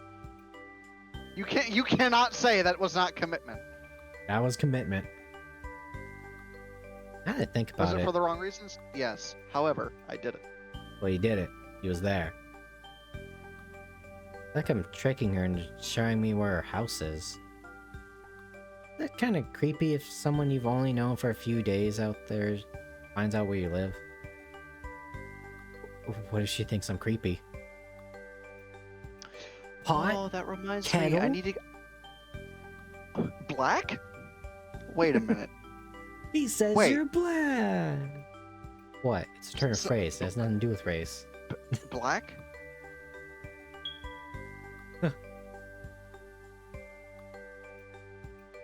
As I'm thinking about this, I leave the gates and serve it. Like, he's thinking like, okay, like, oh gosh, you think I'm creepy? We need to put this into context, okay?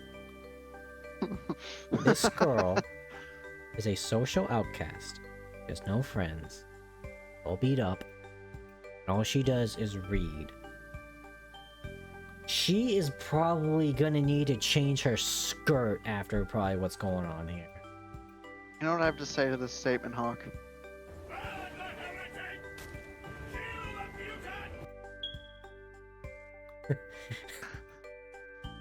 The hood cricket strikes again. I like how that is the slur and term that people have started calling goddamn smoke detectors. The hood cricket.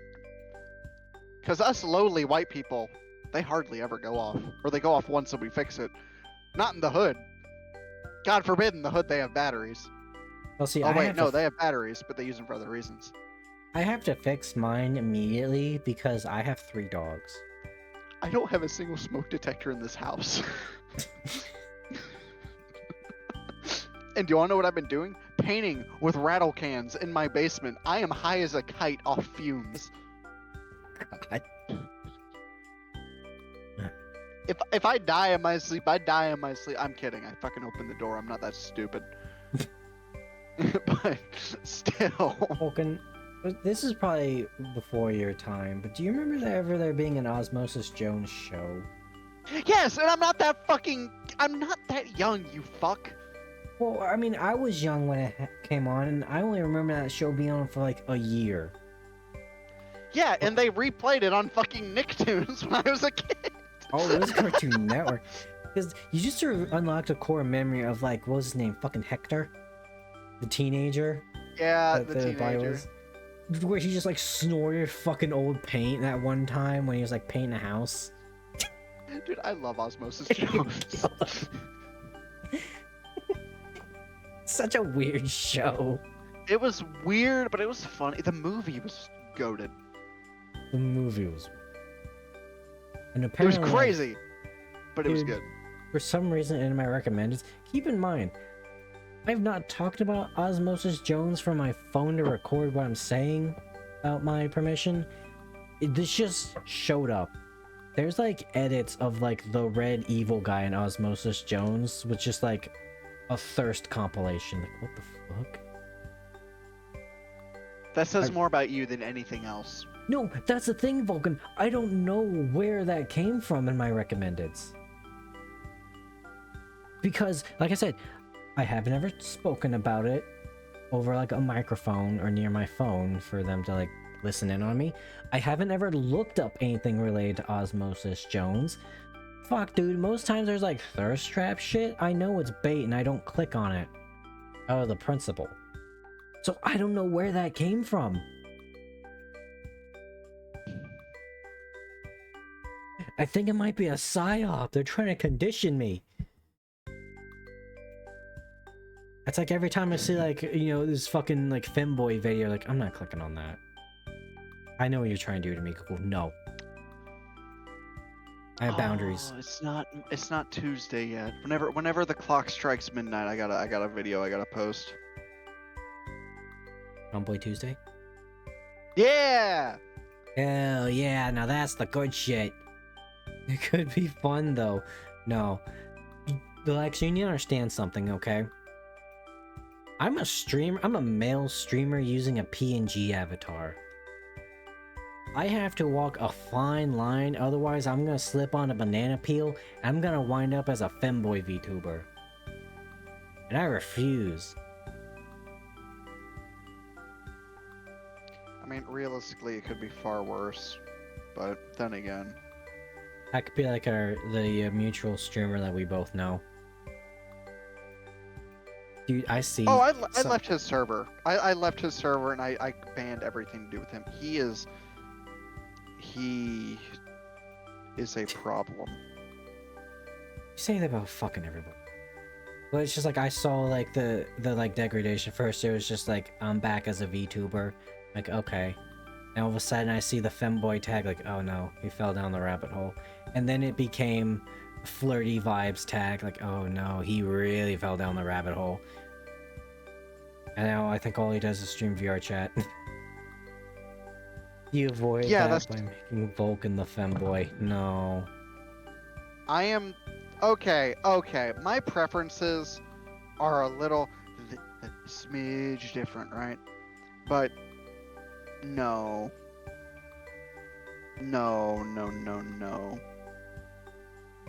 I will never go that far. If I ever fall that hard, you will not hear about it here. It will not be done in any sense of you can. What's the one meme of like you tell your homie over Discord goodnight and you say you're both going to bed and then you find him on competitive Jerkmate like 5 minutes later?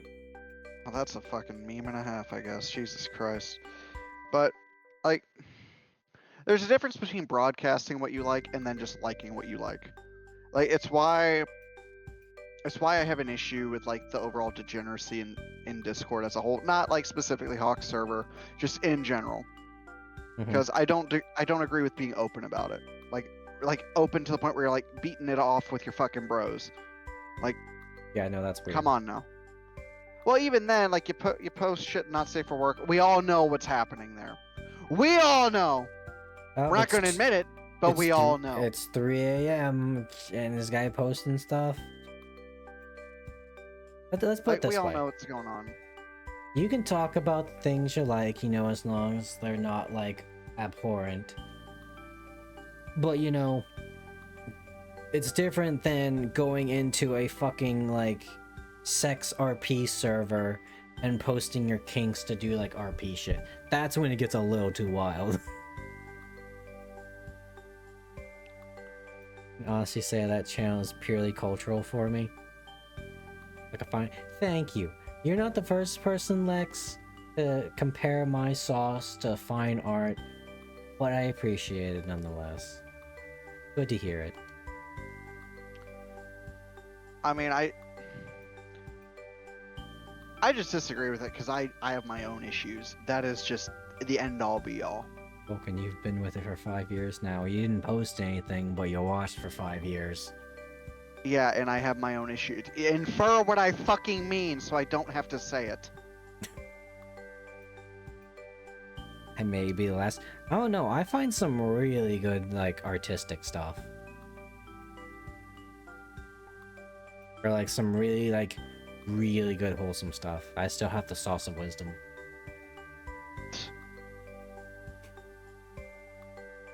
Guess I was too pushy.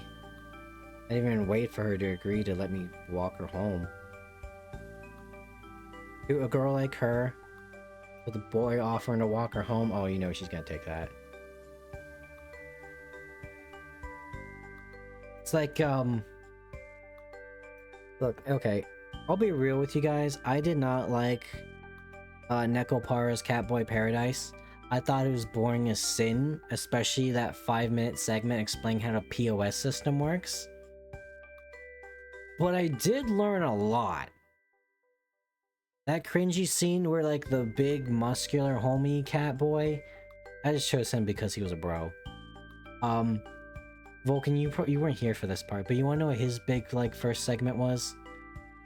Some dude, we were walking home at night. Some dude walked up from my number, and then dude's like, nah, he's with me. You know, that fucking stereotype. What's this?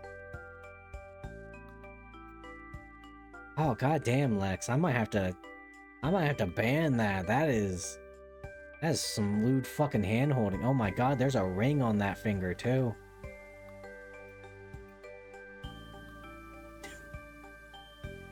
Oh, God he damn. posts something not safe for work. It's straight up just hand holding.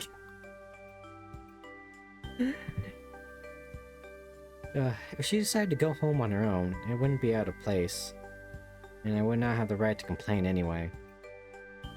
If that's the case. Wouldn't she have come to my classroom to give me back my manga first? Senpai?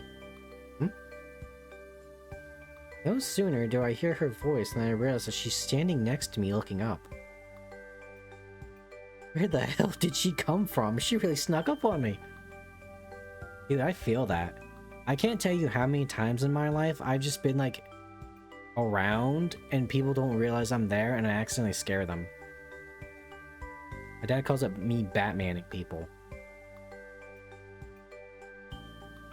Shall we go? I look over and confirm that is in fact her next to me.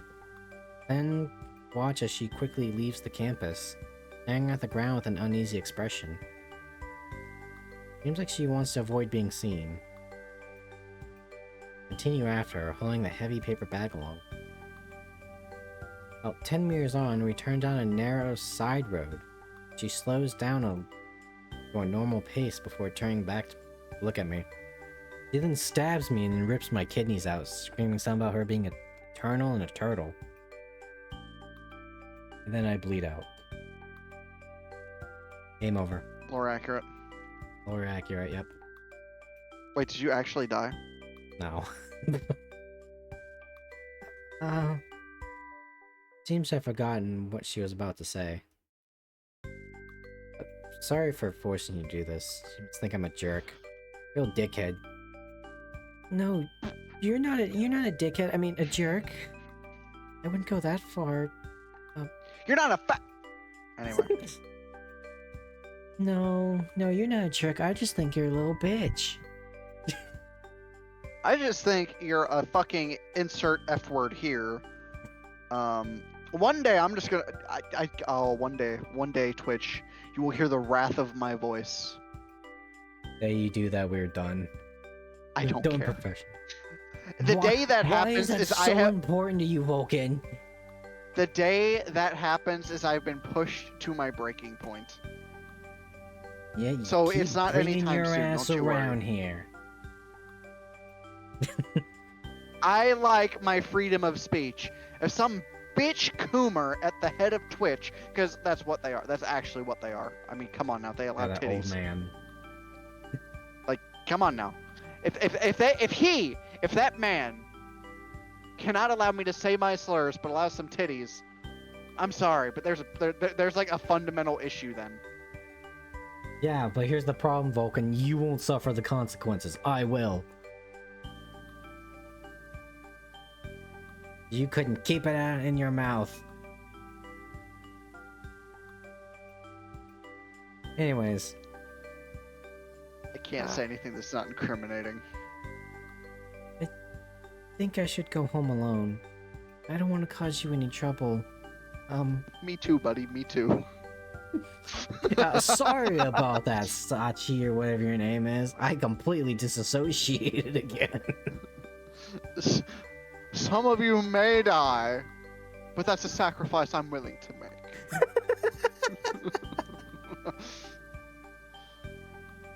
I need to practice that voice more. I used to be able to do it really well. I know that was not a good word for word. Probably better than me. Well, I can actually do accents. If you do an Irish accent, you might have an aneurysm trying to figure out the words. This is a slight nudge to try, but I don't really know if I want to hear it. I mean, a while back when we first did, like, our first ever Pathfinder session, I did actually try to look up, like, Irish dialect, because I based that region off of, like, Irish mythology. And then we had an actual Irish person join us, like, nope. Everyone's just speaking normal now.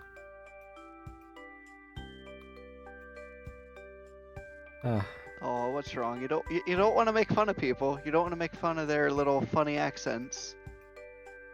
No, that wasn't the thing I was gonna make fun of them for. The Irish person. Well, you should. They have the complexion of printer paper and the hair of the sun. I mean, I too have the complexion of printer paper. I get a sunburn from printer paper. Oh, you know, I can't... See, that's the thing. I have the same complexion, Vulcan, but I also love redheads. So I got no ground to stand on. Well, if I had titties, you'd fucking love me now, wouldn't you? I digress. No, at that point you'd be like a sister to me. No, I'm just too blatantly racist for you. If my gender was the only thing that swapped, I'm sorry, Chief. The world is doomed. You guys thought I'd be the big Twitch thought. I wouldn't sell my body, you fuck. I'd just be racist. That'd be the new trend on TikTok. Just the racist girlfriend experience. I could sell my body now and get away with it, but I really don't want to. Abs are overrated, ladies and gentlemen. They're fucking overrated. Sorry, Remember, this is... you can always out exercise a bad diet. Anyway. I seem to think about it a bit before thrusting the manga. I seem to think about it a bit before thrusting the manga-filled bag at Sachi. She really throws out her arms to try and take it, but her weak, noodle-like toothpick arms, they just snap. As I take my hands off the bag, Sachi falls forward under its weight. The bundle of books lands with a deep thud as it hits the ground. Yep, it turns out she isn't an Amazon after all. Fuck. You know, I was really just kind of like hoping for that, you know, like reverse... What do you even call that? You know what, fuck it, reverse trap, because that was the term, goddammit. Where, you know, it's like the girl that actually looks like a guy with the homies. You know, she just like lifts her shirt and all of a sudden she's just got fucking abs you could grate cheese on, despite her small frame. That'd be hilarious. You thought it was the eye that was the most shocking part. No. It was the fucking toothpick-bodied muscle mommy. Sounds like an oxymoron, but you know. It's anime. Anyways. See? Too heavy for you, isn't it? Well, I'm carrying it for you. If you do hate me, though, you should say so. Dude, what's happening? You are so smooth! I pick up the bag of manga again. But it isn't going to be a pain for you? Nope, if it was a pain, I'd tell you. Don't worry about that. That's a fucking lie.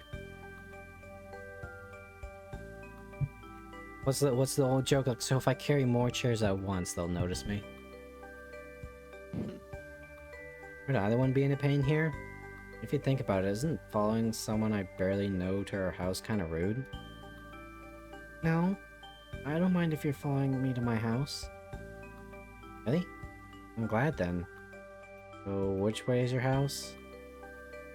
This way? Alright, let's get going. Thank God it's me that she fell for this and not someone else. I don't want a fucking...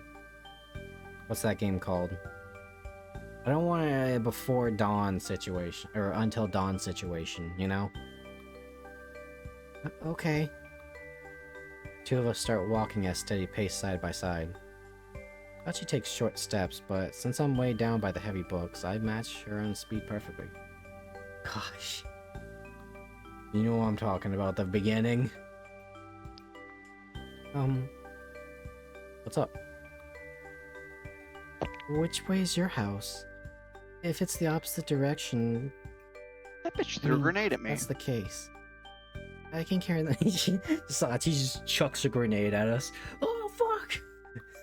Oh, no. I'm playing Rogue Trader and I'm doing the Act 1 boss fight. That bitch just fucking threw a grenade at me! I know, it's just funny You to bitch! think about. Interesting. Thought she started talking to me on her own. Makes me strangely happy. If only for a minor thing. How you say his name again? Moru-senpai? No worries. This isn't the street I usually take, but my house is in this direction. The street you turn to, this is a fucking lie again. I don't turn. Or, I mean, the street changes, but basically, I head in this direction the whole way. I see. Well, that's good. My house is pretty much straight ahead, so we're probably right in the same neighborhood. Does it take long for you to get to school?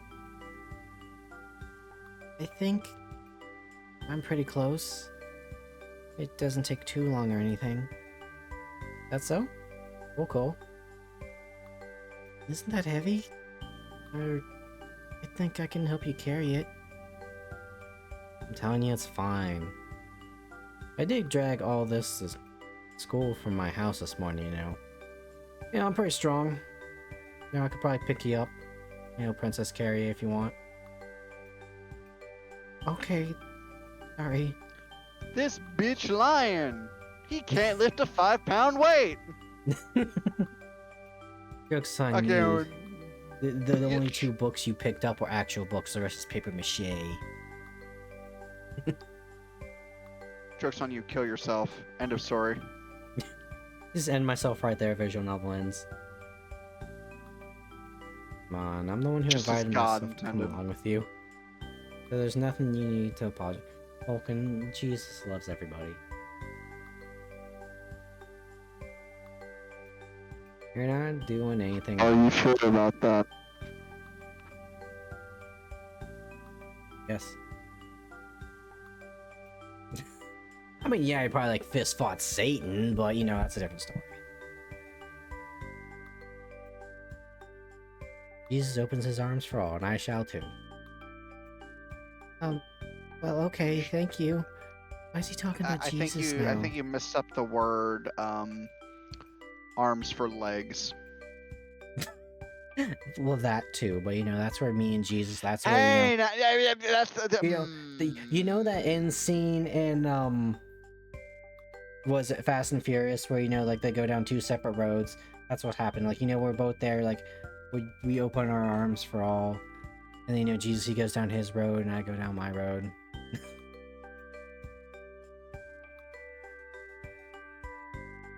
It's really the nurture side of the nature versus nurture argument. Anyways, no problem. Anyways, tomorrow's the weekend, isn't it? Don't worry about rushing through the books, just get them back. Just get them back to me. You have plenty of time after all. Yeah, I guess so.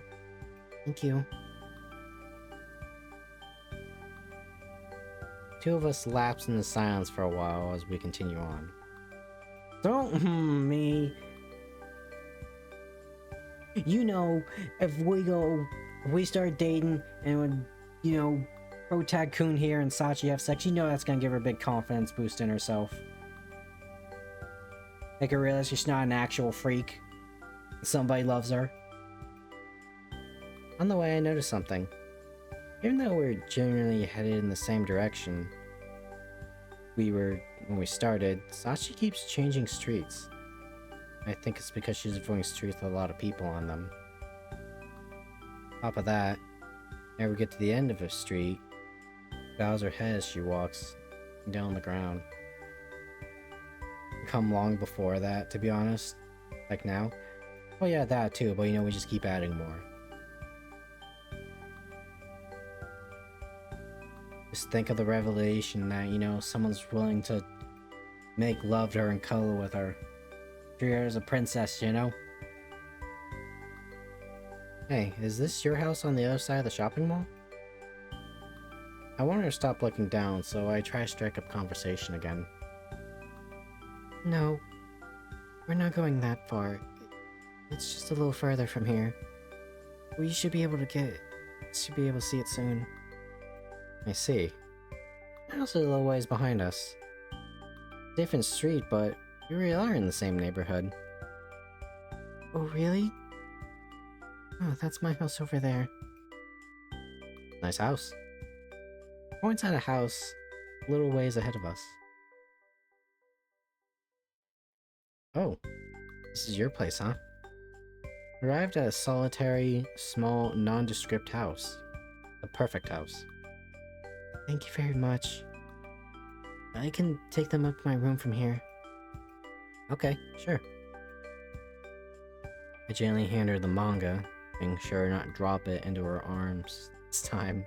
And then, a metal clack, the door to Sachi's house opens.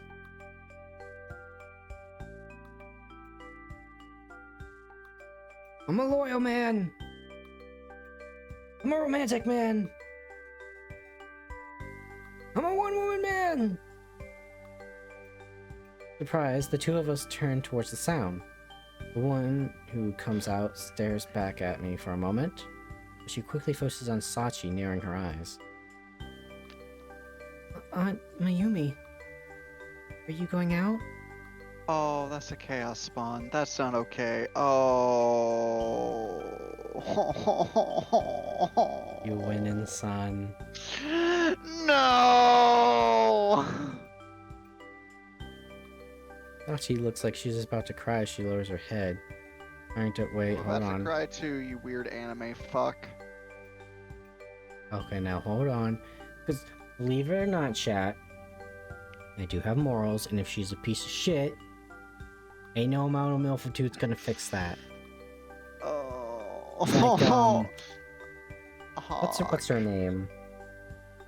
Brooke from Honey Pop. You guys might think, oh, that checks so many boxes for Hawk. Until you realize I don't like her because she's a cheating piece of shit. Like married to an actually good guy. Anyways, what's up, Vulcan? You know how in Owlcat games all the enemies generally have like 10 to 15 health or 10 to 20 health, right? Just on a pretty average amount. Sure. I mean, this is also Pathfinder we're talking about. The Chaos spawn, Rogue Trader's different rules. The Chaos spawn has 145. I was gonna say Reed has more health than that. Yeah, but that's Reed. That's not a beginning of the game. Oh, beginning of the game. Well, let's put this in context because the rules This are is different. Act 1. How much health My do you highest have? 35. My highest health character has 43. Okay, yeah, that's a bit of a big difference. Yeah, it makes sense now why I'm kind of like, wait a fucking second. Well, let's put it this way, Vulcan. This is Outcat Games. What are they known for? Warhammer and Pathfinder. Now, in Pathfinder, sometimes they're just encounters you're not meant to win because the enemy's just way higher level than you, and then they just rip your dick off and shove up your own ass. Well, the thing with the Now, Chaos it's in Spawn is it's now not it's in Warhammer. supposed. It's not supposed to like be here. It is a random chance ordeal. I was fucked. Not like sensual fucking, not like having a romantic evening with your partner fucking. No, this is I got fucked. Not fuck her, gently fuck her. 9-inch long dildo up my ass, no lube, fucking Tyrese the Destroyer. Like, I don't even fucking know anymore. Anyways, the person Sachi referred to as Aunt Mayumi is a slender one with perfect posture and 2 normal eyes instead of 1 giant one. Oh, Tyrese. Yes, something urgent came up at work. Sachi, who is this boy? She looks over me from top to bottom, face grave and unsmiling. Her eyes creep into the bag I gave Sachi. God, look at me like that harder. She's beautiful, but her stare is so icy and shivers down my spine. Now I love it. This... from school... student? Sachi's voice is tiny. Bows her head again, flustered. I'm not sure the woman can hear her. I try to point that out. Turns to Sachi, but before she can speak, I open my own mouth. I'm her boyfriend! I mean... I'm a bitch. I'm Fukunaga Mamoru. Mamoru, there we go. I recently transferred schools. I met Sachi a few days ago. I came with her so I could carry a bag of books and manga I'm letting her borrow. Try to say this as politely as possible, but probably talking way too quickly. I see. Thank you for doing that for her, Mamoru-kun. Speech is polite, but she says this is a very flat tone. Hard to tell what she's thinking. Of course. Now, I must get going, Sachi, since you're late. Have to eat alone. Okay. With that, the woman rushes out of the house. Watch her for a bit until she turns the street corner. She never looks back this way. Family member A? Mother, your aunt? Yes. My mother's sister. I'm living with her right now. I see. I want to ask her about her family situation, but swallow the thought and ask what I think is more important. That woman, your Aunt Mayumi, did she treat you badly? Huh? No, not at all. I can't really seem to get close to her, though. Oh. I don't know if Sachi's bad at telling lies or not, but it doesn't seem like a lie, at least. Might be getting her injuries from being bullied at school, after all. Though without knowing how her family treated her, can't be sure. Okay, I'm going home. You can return the manga. Do you want to go grab a bite to eat? So you're not eating by yourself tonight? You want to go grab some McDonald's? Sure, thank you very much. See you next week. Yeah, see you. As she hoists the bag of manga with a grunt and heads inside. After making sure she made it inside alright, I start walking towards my own house. I'm worried that our relationship isn't coming along as well as I'd hoped, but at least it doesn't seem like she's being abused by her family. We just saw her aunt. At any rate, we've gotten just a little bit closer than we were before. I smile as I think about that. I get my books back, like, why are these pages stained?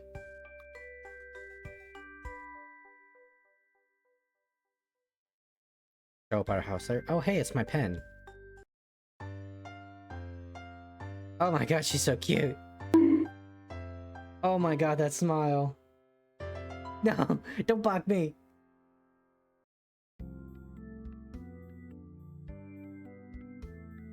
The next day, Saturday. Like, okay, like, let's be real. What was that fucking, like, neat anime? Where it's just like Like, she's got the bags under her eyes, she's got like the dark blue hair, and she's basically just an antisocial, like, loser.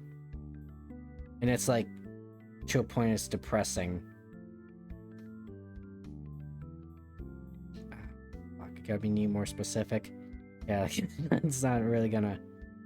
But, Of course, the Wrong. Eldar involved. let me see. Love Let to me see see it. if Google...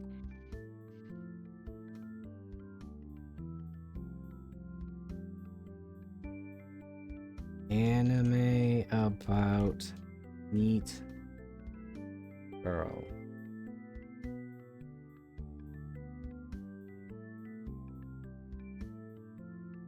I'm the girl. Not the... Watamote, that's it. Watamote. You know she's got like Watamote levels of like antisocial behavior. You know she's probably a freak. Touch starved. Probably has that like yandere boyfriend ASMR CD. Like, what was it? I think it was Spy, or no, it wasn't Spy Family. It was Kaguya-sama, where Miss like dictator, like rules heavy bitch is secretly listening like the boyfriend ASMR. Don't go full Freud on me, please. How do you know these anime names? What do you do with your free time? Well, the Watamote one was actually like a psychoanalysis of the character, because it's like, yeah, she's like a neat loser that calls like all like popular girls sluts and losers and shit, but at the same time is incredibly sad when you really get into it. Like, there was one scene where it was she had like a sexual fantasy, and it was basically like, you know, like, you don't watch Dragon Ball, but you know, like, this like Yamcha in the crater. It was basically Vaguely. that. It was basically that's what happened to her, and then the supervillain violated her, and that got her off because she has a distorted like view because she consumes like all this weird shit. And when you look at stuff like that, like, this is actually a sad like analysis we're watching of this person. It's like Comey, but actually depressing and more realistic. You know, Comey's like, oh, she's so cute, you know, how she can't speak. Oh, so this is what it's like when you don't talk to literally anybody. But yeah, and then, I mean, Kaguya-sama, that was just like popular anime at the time. On the days when we don't have school, I usually go hang out with Tomo and Akimi. Today, though, it seems like Akimi's busy, so instead I'm at Tomo's house browsing through his books. And then all of a sudden, I get a text message from Sachi. Sachi, how did you get my phone number? Internet? Tomo has a minor collection of pretty interesting manga and novels, and not too unusual that we'd hang out in his room every now and then. Is Akimi still doing things with her club? Ballet club, right? No, she's at a birthday party for some third-year student she knows. Man, got a big network of friends, yet she still hangs out with us losers. Because she's both adventurous and kind-hearted. She does have that kind of personality, but she's also pretty, and she's good at studying and sports. Probably what makes her so popular. Meanwhile, there's us, sitting here in the room, reading manga. Probably. Isn't she bothered by that? If she is, I never heard her say so. As usual, he doesn't go into detail. The fact that he only replies with some non-committal answer is aggravating, so I try to probe him for more. Are you two going out? What's that supposed to mean? By the way, nice Final Fantasy necklace, dumbass. No, I'm not mocking you or anything. The way you two are so close, I thought you were going out at first. Be bold, be like me. Go get that girl. We've just known each other for a long time. You want to? Who cares? Anyways, what about you? Like you've got a crush on your own. Pretty unusual for Tomo to change the topic so bluntly like that. I mean, that might be bad though, so I let it slide. Can you think I have a crush on Akemi? Not her. Don't you have a thing for the one-eyed girl in the first year classes that you're trying so hard to be friends with? Means... Do you mean Sachi? Yes, he means fucking Sachi. Indeed. Being close to a girl with no friends who's bullied at school. You're not doing it out of Akemi levels of random kindness. Poking your nose into the girl's business is only going to cause trouble. What are you trying to achieve? Crush on her or something?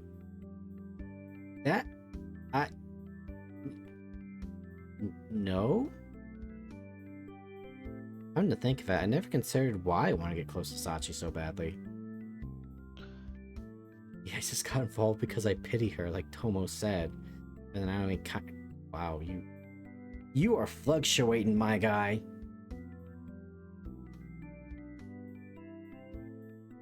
I guess you don't even know yourself.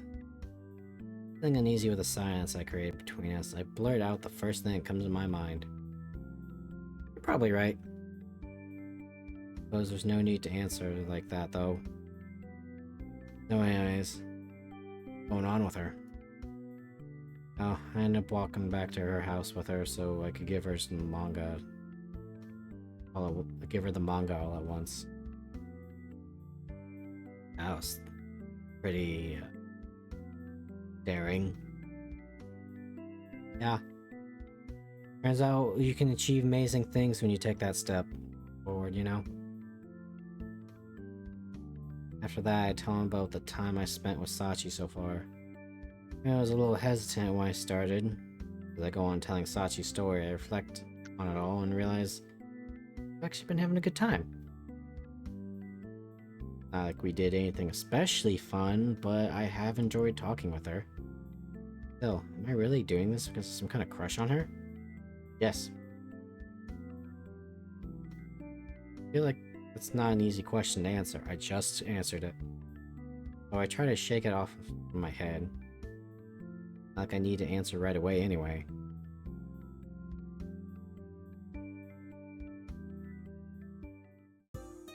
Act 3 cleared, getting closer. Monday. Beginning of the school week. I love how we're using school as a framing device because visual novel. But we have had zero fucking interaction with school. It's just a framing device. It's very off-putting too. Why are we using like high school as a framing device for people and the general audience being in their mid or early to mid 20s at least? So I've actually thought about that. And here's some theories I've heard. So you know it's Japan, right? Like they're very anal about their studies and very anal about finding a job. High school's kind of like that in-between point where you still have like some freedom before you like go into the workplace. And then you want to kill yourself. Well, I get that, but it's also the age in relation to that is just it from a Western perspective at the very least, it is damn near non-existent. Like there's no way in hell. Yeah, because we have a more like individualistic view of society. They have a more collective view. And that point in high school is like when you have your like last freedom or like your most freedom. That's when you start exploring things, right? That's when you start exploring things like dating and sex. That's probably a lot of romance. And also, Japan thinks that their biggest market is still teenagers that don't have money. Yeah, it's a shame that it's the exact opposite. Yeah. I'm sure they got money, though. But like, it's just it's weird to me that that's the the general idea, because it's opposite in the U.S. You know, high school is, oh, we're at the end of high school. It's like, oh, we're finally free from our fucking prison. And then you have that, you know, initial year in college or gap year or whatever the hell that you kind of figure out. Mm-hmm. And that's kind of where you go crazy. So I don't know. It's the just so business weird. world is also very cutthroat. And It's cutthroat everywhere. It just depends on where you look. it'd be like the guy that does like the Final Fantasy games. Like, is he super successful and like is making Final Fantasy games? Yes. What is he, a fucking chain smoker smoking like 6 packs a day? Yes. It's because he's a high station businessman. Of course he chain smokes. I don't know about that one. He is a chain smoker though. But I will say this. The one manga that has infuriated me the most in like the last few years, My Dress Up Darling. And I've probably ranted about this before, but I'm gonna do it again because the iron is hot. Does Marin make my body go through certain experiences? Yes. But I can't fucking stand the show. Because it's the same thing of like, clearly he likes her, clearly she likes him, and they don't ever do anything. It's like, there's one scene where she's literally like bouncing on him as he's laying on his back on a bed. And like, oh no, we're doing the sexy thing. Meanwhile, keep in mind, they're fucking teenagers, okay? Or like, they're like teenagers, young adults. I don't know, I haven't actually watched the show, but I've been forced to watch snippets of it. And like you have to, God himself has to come intervene to stop these kids from fucking realistically. And you know, I'm not saying like make it a hentai, I'm just saying like just commit to the fucking relationship.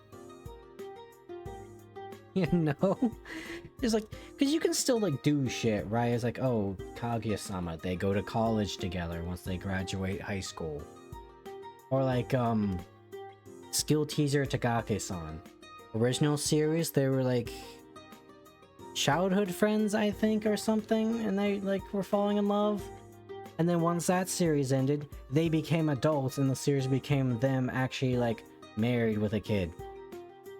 I just want like one like super popular anime, like rom-com anime, where it's they date, you go through all the rom-com dramedy shit of them actually dating, and then, you know, they have a happy relationship and they get married.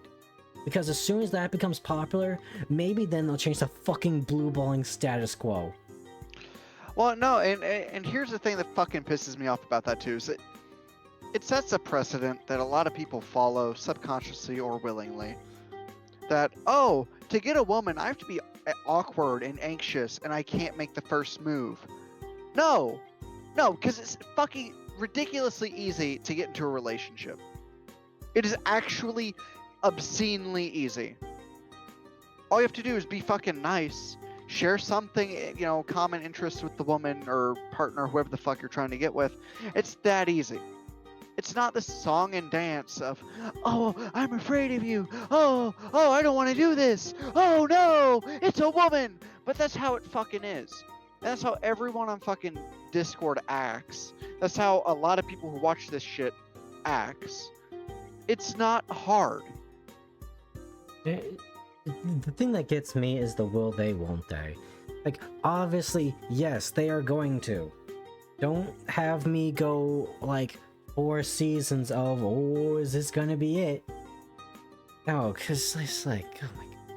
Well, sorry Like, to interrupt you, but Lex, it's not the second part that's the hard part, because it's a superficial similarity. It's not like a deep similarity. You don't need a deep similarity to get with anyone. You don't need one to build a overall relationship. Hell, all you really need is a general, oh, I like this same band. Or, oh, I like this type of music. Or, I like this fucking color. And that's all you need. If you can't be charismatic to run from there, I mean, yeah, some people just aren't charismatic. I get it. You know, it's hard to be at times. Then, like, You look at the But mouthful I'm it's playing, like, Sachi has no social skill. You can work from there. like hell, dude. It's not hard. Like, when I went back to college in my depressed, drug-addled state, you know, a little over, actually, no, it's pretty much exactly a year and some change ago now. I could have gotten a goth woman pretty easily. The only interest we had, classic rock. That was it. And the fact that I was a relatively attractive person at the time. That is it. All you need is one interest and a personality that can drag someone in. Now, if you do hawk shit, where it's like, I like to masturbate to anime titties, yeah, you're fucking cooked. You're not gonna date anyone, period. Yeah, if you don't actually actually do that. Don't actually take that advice. That's me being funny. To The fact the void or people I know on a personal level. like to be fair though, Hawk, and this isn't a jab at you directly, the fact you've dated anyone astounds me. Fuck. I don't know how you are outside of Discord. I don't know how you are outside of Discord. I'll admit it.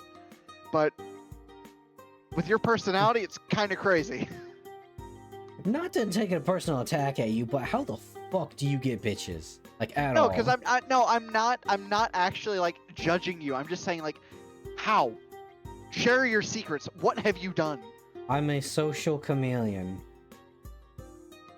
And it concerns me sometimes. But I'm actually quite polite. I'm very well mannered outside of like streaming and Discord.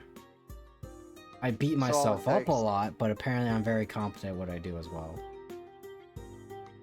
So it's just kind of blend into who you're around and go from there. Kind of. It's more of like the fact that, like, here's an example. I don't swear in front of my parents. And I don't swear in the workplace. Because that is not the place where I should be swearing. So it's things like that. You know, it's different when you're talking to your friends versus talking to your parents. To be honest, I know I'm a little awkward, but my personality is not complete ass. So I generally assume I must be very No. unattractive. We can work with this, because here's the thing. If you're awkward, that's fine. Hell, I'm awkward as shit in reality. Me too. Outside of here, I'm awkward. Let me put it in perspective. I've been isolated most of my life. Not adult life, like not the easy answer. No, since like I'd say 11 years old, I've been isolated. So a decade and some change, I've been isolated. I didn't have friends. I was not allowed to go hang out with people. I was not allowed to go really anywhere at all unless it was a sport.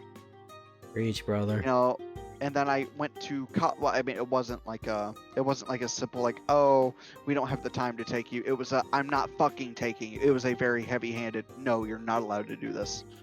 Mm-hmm.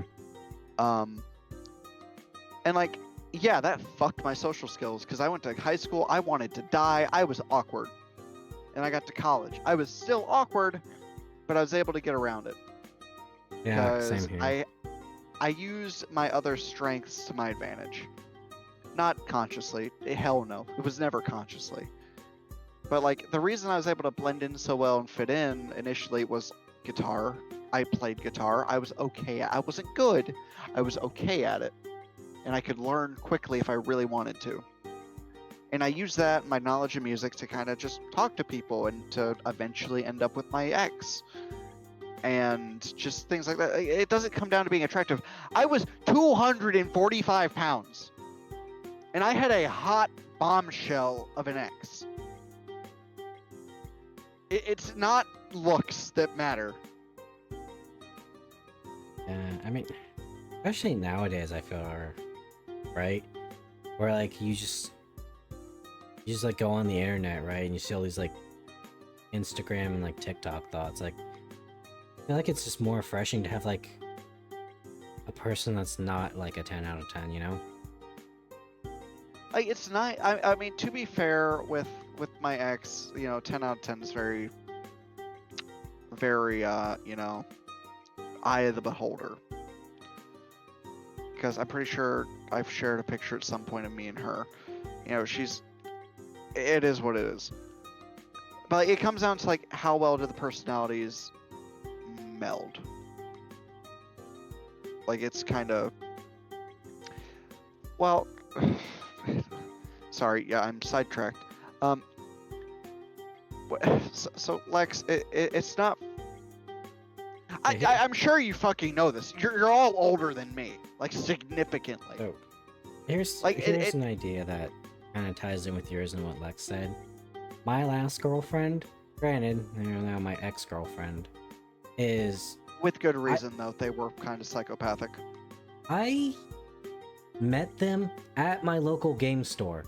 Granted, from what I understood, they were there because their roommate made them like actually go socialize.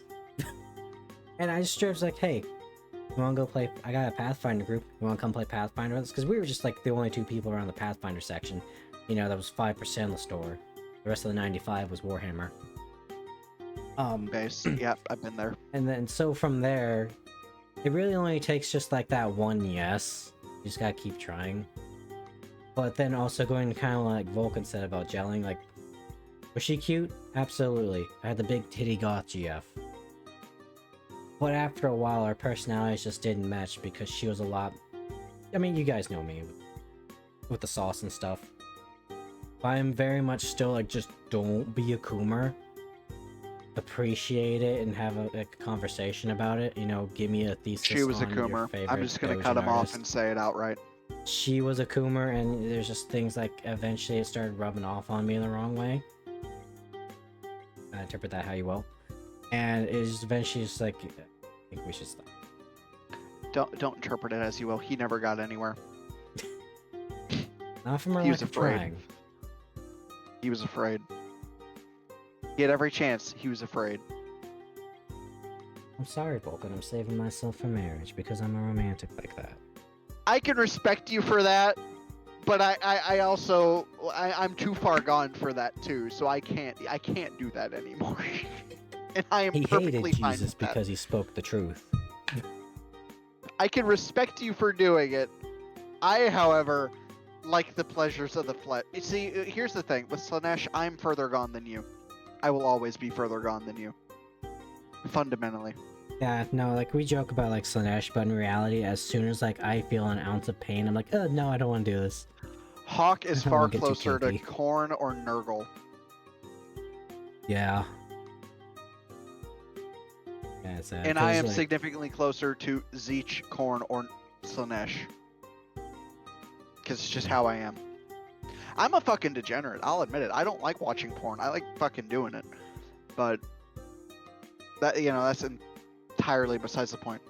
One time I was listening to this one audio, and as soon as they spat on me, I was like, no. I turned it off. I just stopped. Like, no, I want the gentle Dami mommy, you know? And be I'll say held this, having at high bay. standards. Oh, sorry, go on. No, that was about it.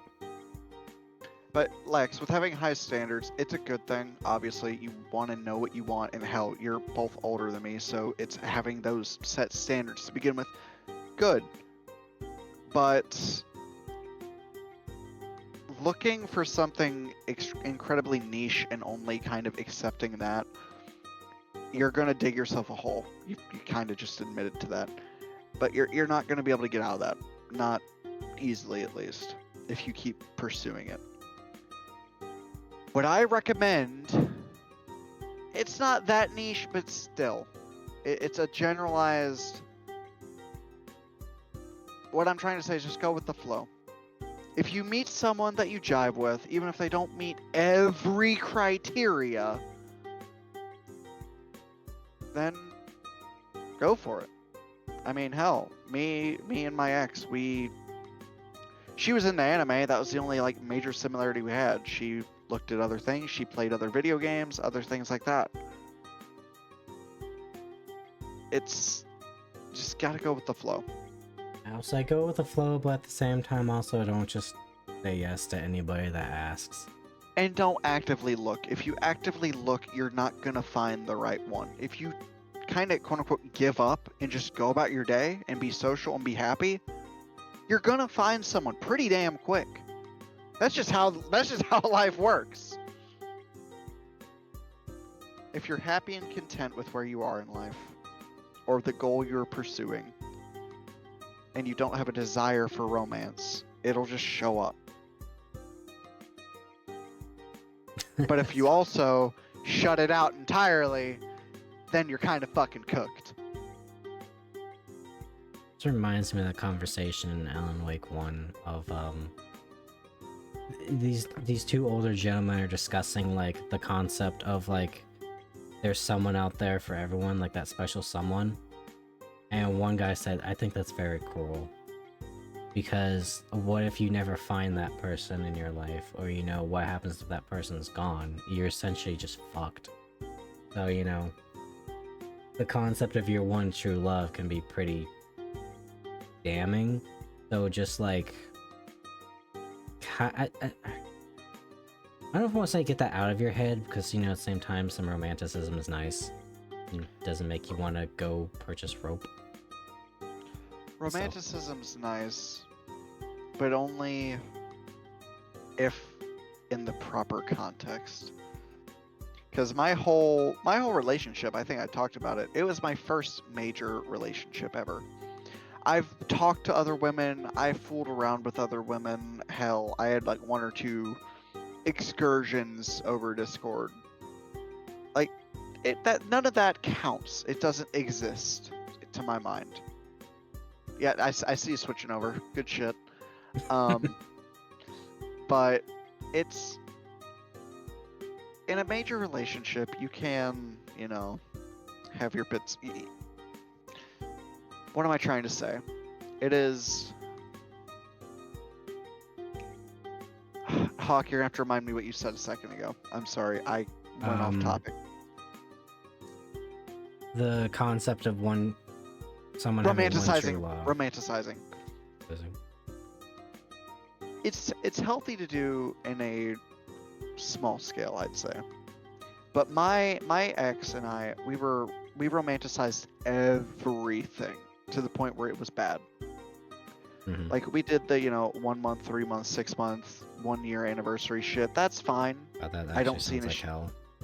No, I don't see an issue with it. I don't see an issue with it because that's for the first year, and then after that, it just went into the yearly.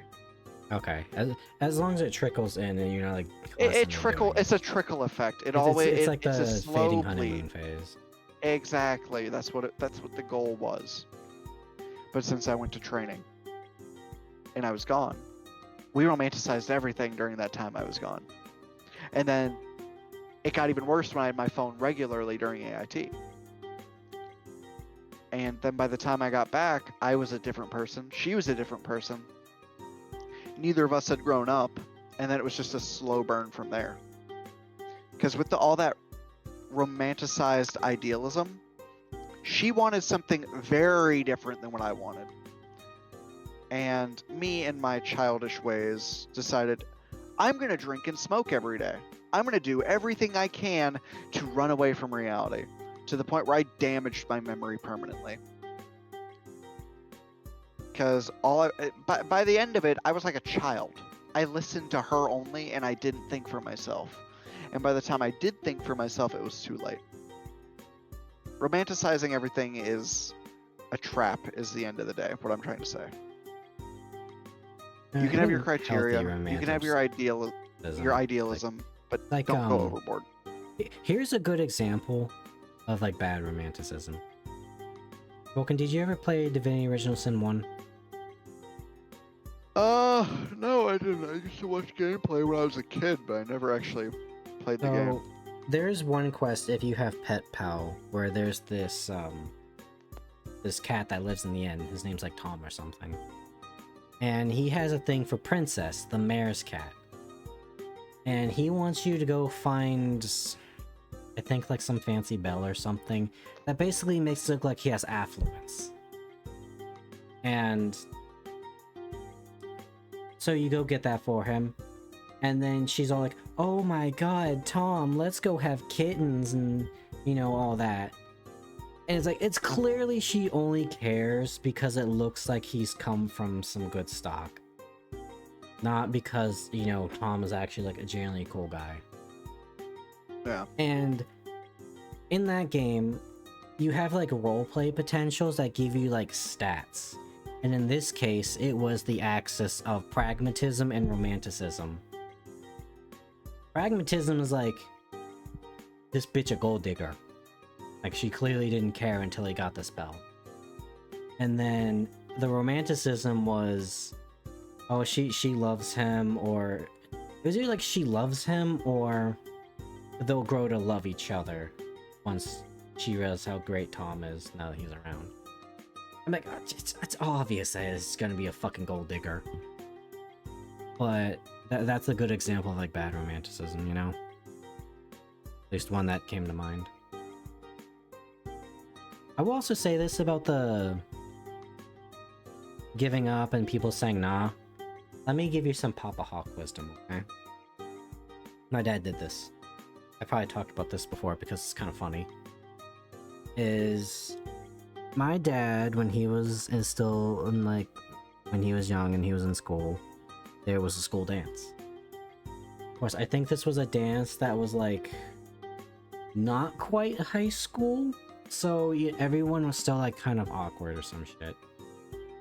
Maybe, or it was just like, just had chat energy to begin with. And so, my dad, who had the reputation for being the badass motherfucker in school, because he was kind of a small guy, but he was real strong. So people would always pick on him because his family would move around a lot. So when he would go to a new school, he would pick a fight and beat up the biggest person there, like it was fucking prison. So, you know, probably doesn't have that good of a sterling reputation. But what does he do? There's just a line of women up against the wall not dancing. Hey, you wanna dance? Fuck off, loser. Alright? Takes a step to the side. Hey, do you wanna dance? Get lost. Alright? Goes to the next person. Hey, you wanna dance? Screw you, needle dick. Alright? And he just kept going down the row until one of the girls finally said yes, and guess what? He was one of the only guys dancing with a girl. He didn't let him get him down. You just need that one yes. I mean, yeah, no, I can't really add to that too much. I really need to get another microphone and just have like the fucking Rotcast with him. Lord That'd be a knows good idea. Lord knows we talk about so much shit. Like, dude, we were taking dogs for a walk and we were talking about fucking like Bethesda games and modding. Like, and it kind of let me add this, like the overall kind of,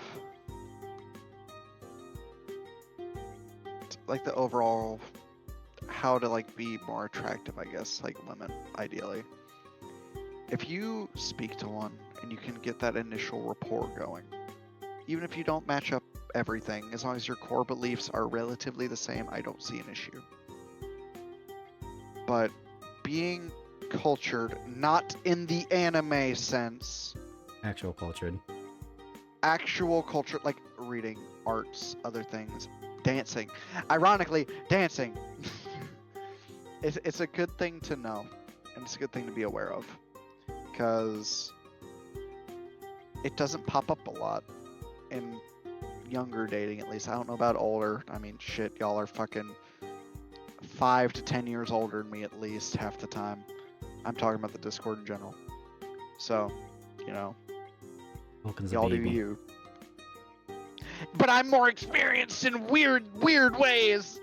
Now we were doing other things. While you were Yeah, off y'all are- getting your ass like pounded in college, we were studying the blade. I was studying the blade too. If you tried and you failed, you didn't try hard enough. That is a very backhanded way of saying it, but it's something I actually believe.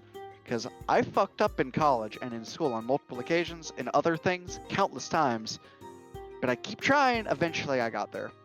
Generally Hold on. speaking. Oh, I'd probably rephrase that because that makes it sound like it's your fault that you failed. I think it's more of, okay, you failed. You fell down, but you gotta get back up. Yeah, that's a better way to put it. Like, you can fuck up, you can fail constantly. You can, you try to, like, say, painting. or actually, let me not use. Well, yeah, no, painting's probably the most appropriate one I can use. Say you're trying to paint something. You have a masterpiece in the works. You have a vision of something flawless, but you just can't get the trees. You just can't paint the simple trees that you want. Trees are not happy enough. They're not happy enough. And you keep trying. You try your damnedest, and every time you make a new tree, you fuck it up. Just royally. You turn a fucking twig into just a wide circle. I don't know how you do it. You just fuck it up. So instead of being like, okay, I fucked up the painting, you walk away, you take your time out, you're like, okay, I'll come back to this later, and time passes. You never come back to it. You just, it sits in your corner, a tarp falls down over the canvas, you leave it. You're done. You go on to greener pastures. Instead of leaving that bush that you've created instead of a tree, why not add more? You did it once. It didn't look god awful. Add more bushes. Make it the background. Focus on learning those lines that you've painted before, and eventually you will master what you want to pursue. Because a bush has branches, whether you want to believe it or not. Whatever someone knows about it. I don't fucking know. There's some backwater people that don't know what the fuck they don't know what the fuck a plant is. Like, but a bush, a typical shrub, has branches. Even in your mistakes of painting this green clouded circle, you can add little branches in there, like little lines, few little leaves on them.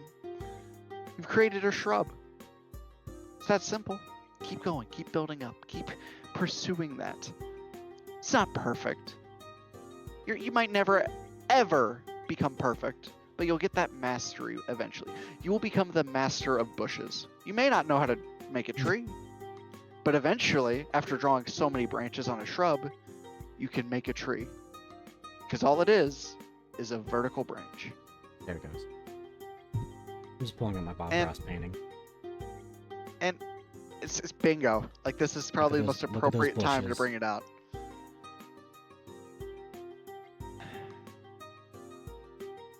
Very similar morals, very similar interests, etc.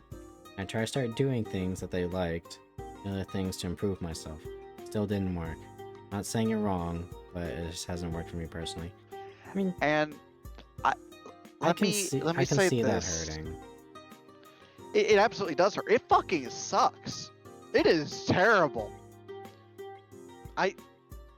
Between me and Hawk, I've probably pursued more women than he has. No, I'm not. It's not shade. It's just me doing my own mistakes. No, dude. I absolutely just go out of my way. Yeah, no. Every woman I've dated has asked me out first. What I said earlier, that was me just like, hey, you want to just come play Pathfinder with us, be my friend? And then they later just asked me.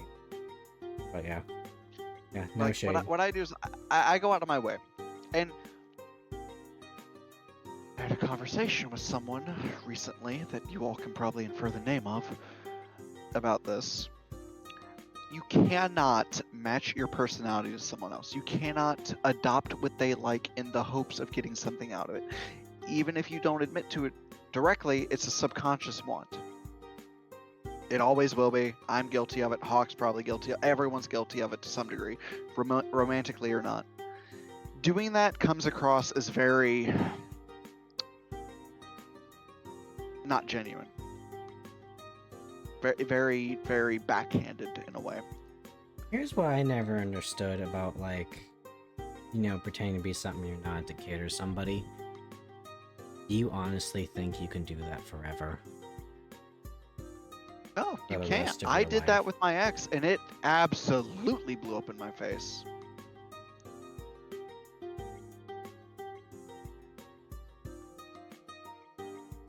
Don't.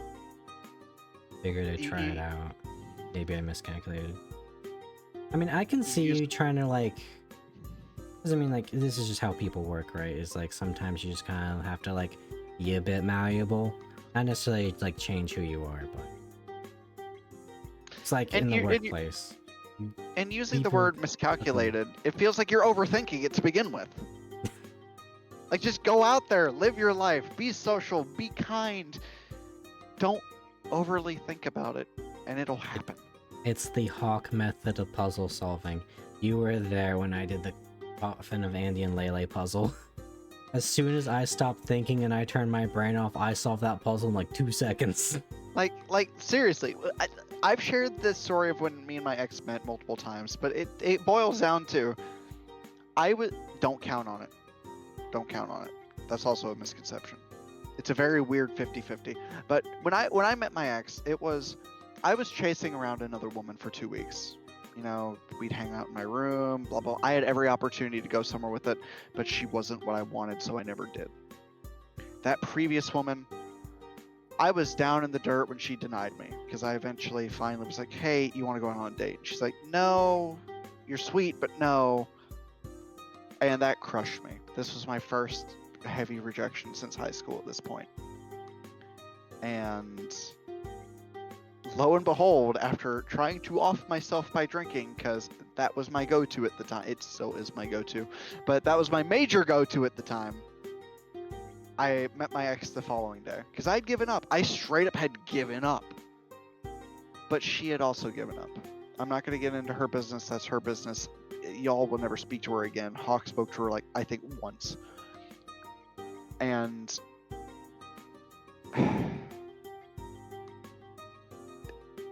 it's a right place, right time, or right person, wrong time kind of deal. I was lucky that it happened the way it did for me. Like, it was like down to the wire. Like, looking back, it was like minutes apart of how things could have gone. Seconds apart even. It's random chance. You can't be pursuing the shit. Dating apps don't fucking work. You know, socializing. So weird using that one dating app. Dude, I spent money on dating apps. I'm upset about it. Like, I mean, did that's how that. they get you. That's how they get you.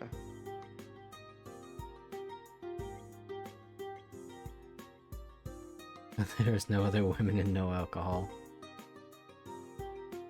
See, that's where they get you. You got to be the alcoholic to get the woman. I'm kidding. Why do they stay, Steve? Why do they stay? But there's no equation to find out with it. There's nothing you can do to kind of science out how to truly find your person, because everyone has a person whether they want to The believe it or human not. chaos element. Like,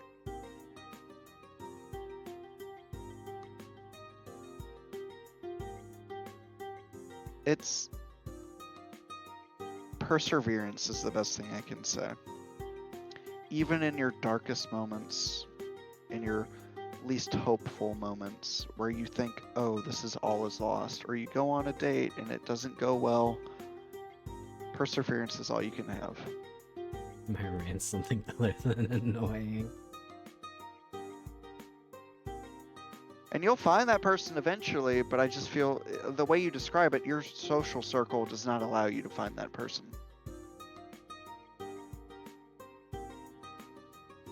I will say this because I thought about it. Like, yeah, it does suck when you get broken up with.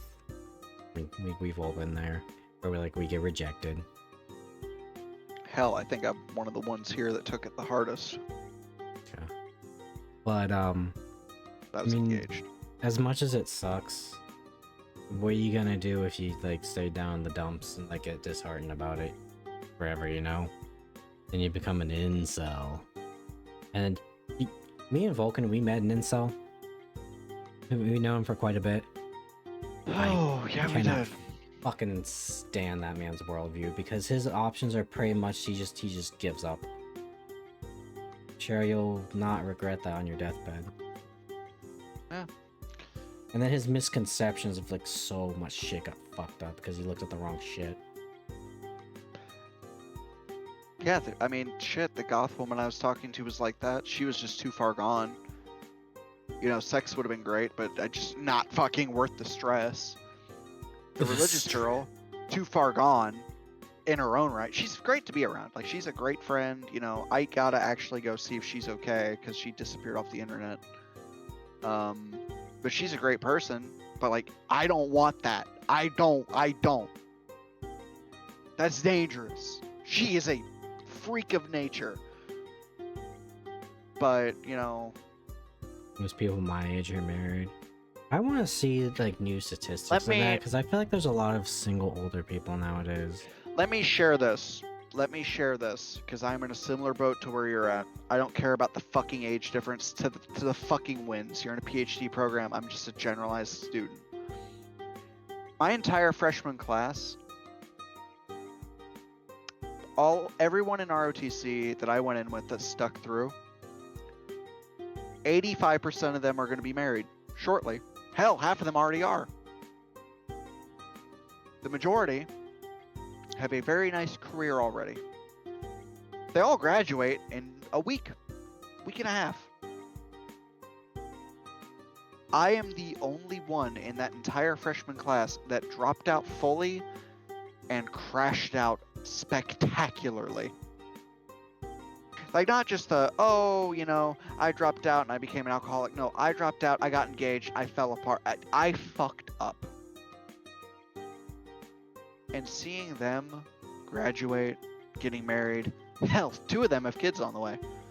It hurts to a degree that I'm sure you potentially understand. It is infuriating. But it is my own doing. If you're in a PhD program where everyone's married for the most part, very few people are single, I hate to say it, it's on you for being in that circle. It's not me being mean, because I did the same shit to myself. I isolated myself and limited my options. If you're in that kind of scenario, it comes to you to branch out. Like, you have to if you want something better. If you don't, you're fucked. Like, that's why I'm going back to school for a different degree program, because I know I gotta go out and do something, or I'm just gonna sit here and fucking day drink. Which, not day drinking has been in of itself a challenge. But that's just me. Like, I'm in a unique situation, but I get the idea of, seeing everyone being married and in a relationship, and it fucking sucks. It hurts. And being isolated to any degree compounds that by any amount. Like, it's just terrible. Man left alone with his thoughts is a dangerous thing. Yeah, and I've been left alone with my thoughts for 2 fucking years. It's terrible. And if that's the case, look Outside the program to find people. I don't. go to Maybe this is just go to like a my Ren Fair if you're into particular- that. Go I know to if like this- an event. I don't know if this is like my particular college, but dude, there was like no like dating. That's because you went to a community college. Yeah, everyone there wanted to fucking kill themselves. Community college is not where you want to go for anything like that. You want to go to a major institution. I can't afford that shit. A Renaissance fair, an event, anything like that.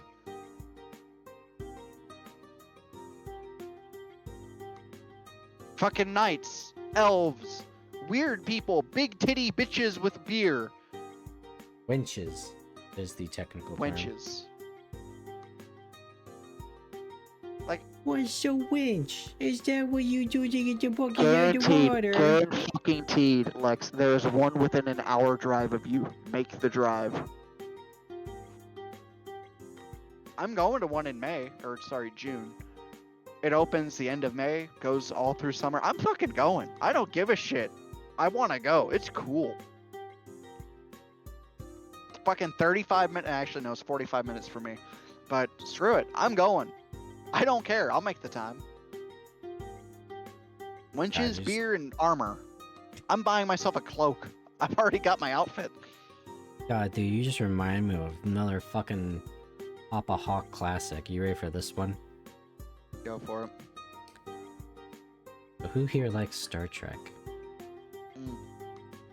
You guys know Mr. Sulu? Believe it or not, Mr. Sulu was not always gay. In fact, there's this one scene from one of the shows that my father has told me multiple times was when the crew was on shore leave and, you know, they got to leave the ship. And Mr. Sulu has a wife and daughter. And one of his crew members asked, "Hey, Mr. Sulu, you're on the Enterprise all the time. How do you have time to, like, raise a family when you're always out there with the Enterprise?" You know what he said? He said, "If it's important to you, you make time." And that statement, the fact it comes from Star Trek, or the way you quoted it come from Star Trek, The is fact wild. it came from I've heard it. fucking Mr. Sulu. I've heard it from many different places. I've not heard it from that, so that's new. But if it is important, if it's something you want, you will make time for it. Like, for instance, for me, I don't live in Cincinnati anymore, but there's a comic expo there that I love. I went twice with my ex, and I love it. I love it. It's nerd paradise. Yeah, there's a lot of anime shit that I don't agree with. I don't care. There's Star Wars. Fucking weeball. You found the Dojin section. Fuck off. I saw the porn section. It was actually really fucked up. Oh god, it was bad. It's wild sometimes. Horsecock women. I'll just leave it at that. That was mortifying. Gee, Billy, how Wow. come your parents let you have 2 hot dogs from the Food a Dick truck? But yeah, no, I want to go back there, but it's a 2-hour drive for me. Oh no, it's a 2-hour drive for me. I'll fucking make the drive. I don't give a shit. Or hell, when I was with my ex, if I want to go spend a weekend with her, I'll drive 2.5 hours. If I wanted to, you know, go to work or whatever the hell, like, I don't care. Like, for me, I will sacrifice everything I have for what I enjoy. And that is not a easy statement to say. 2 hours Because is I 2 absolutely hours. will. I was fucking right, and I knew I was right. It's a universal thing, goddammit. I know there's one within half an hour of Hawk, because I've seen it in the news.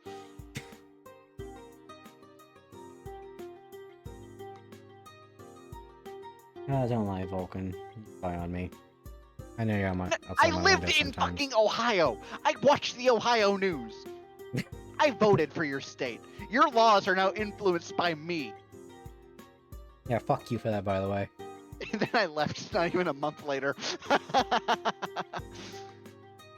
I lived there just long enough to become a resident, and then I fucked off. I love that. How very... I don't even know what to call that. Oh, I have an Ohio I voted sticker, and I'm gonna put it on my computer case, and like, I'm actually gonna do it tomorrow, because that is crazy that I did that. Scour for mains with high intelligence. Let me say this. If you're looking for someone that is explicitly high intelligence, you're probably going to be disappointed most of the time, just straight up. Be open-minded to someone of a lower intellect than you. The idea of learning something from someone new or having high-level conversation with someone new, fantastic. I get it. But the simple things in life, the simple people in life aren't always bad. I'm gonna throw out a wild one here, and Lex, I want you to know how proud of a statement this should make you. But it's very... I do not like intelligent people, because pretty much everybody but you, Lex, I've met that has been, like, super smart, they annoy the fuck out of me, because they make that their entire personality. I don't want someone super smart. Hawk has a body temperature level IQ. Yeah, like, they can be, like, smart, they can be dumb, or they can be average, I don't fucking care, but it's just, like, don't be fucking annoying about it. There's been too many people in my life where, like, there's smartness, and their like intellect has like driven me up the fucking wall because they've been obnoxious. I mean, hell, my ex, again, she was an incredibly intelligent woman. I loved being with her. I Sure loved as that she shit was wasn't intelligent. wise. She was not wise. She was very. I'm not going to talk trash about her, but she was intelligent, not wise, and that just ended up being the decline of everything. She taught me a lot, and I learned a lot, but I had to teach her a lot of common sense, and then vice versa. Well, fun and But then games till again, the we were smart kids. person says we should legalize crack for the military. No, I'll take some speed, please. Think Give that me one dude another that ate an vice. entire meth nugget and he had horrible hallucinations out in like the Polish wilderness. Brother, I already drink and smoke. Please, give me another vice. Please, I'll become unstoppable at that point. That A functional alcoholic is bad. already dangerous. That one guy that said that, like, you clearly don't understand how humans work if you think that. You're definitely not going to abuse that whatsoever. I say working in a pharmacy Absolutely. where we are scrutinized high and low because pharmacy technicians and pharmacists have like an outstanding rate of getting addicted to substances. Oh, maybe a new one. If you invent me a new one that I've already done, I will be disappointed. This shit ain't nothing to me, man. I will actually be disappointed if it's something I've done before. He'll make you a new one. He'll make the new fentanyl. It's nothing. We'll get you a nice, real fucked up Benadryl high. Oh god, what was that one Burial Goods video where it was like, the thumbnail was like a very seductive tomboy girl. As soon as you click on the video, they pull out a gun like, get in here. We're gonna play Silent Hill and get fucked up on Benadryl. Lex, you joke, but I have easy access to a chemotherapy drug. Both my grandparents had cancer. They still have expired drugs. Love to see. This is why I'm we already have a bald. bench I might as disclosure. well full send it. I'm kidding, of course. I don't want to go through fucking chemo, especially expired chemo. Oh god.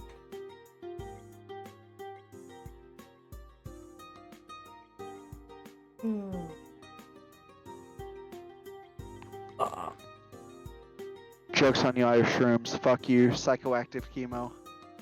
Are the Jamaican shrooms? Because that shit ain't gonna For do nothing legal- to you. For legal reasons, I don't have shrooms. Oh, he's backpedaling. He realized. I use a fake gay voice on Discord and fucking stream. I am scot-free, but I just have to cover my ass when I can. This is why, for the most part, guys, I am an enigma.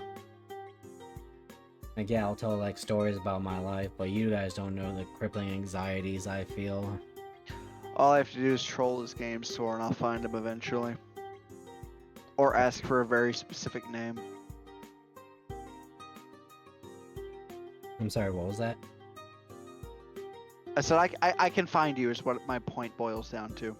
I choose not to, but I can. Please don't do that. That's an incredible invasion of my privacy. I'm not going to. Unless you do something illegal, I'm not going to find you. Oh, I don't have to worry about that then. Oh, I know. That's For now. Bullshit. Yes, he killed the cat.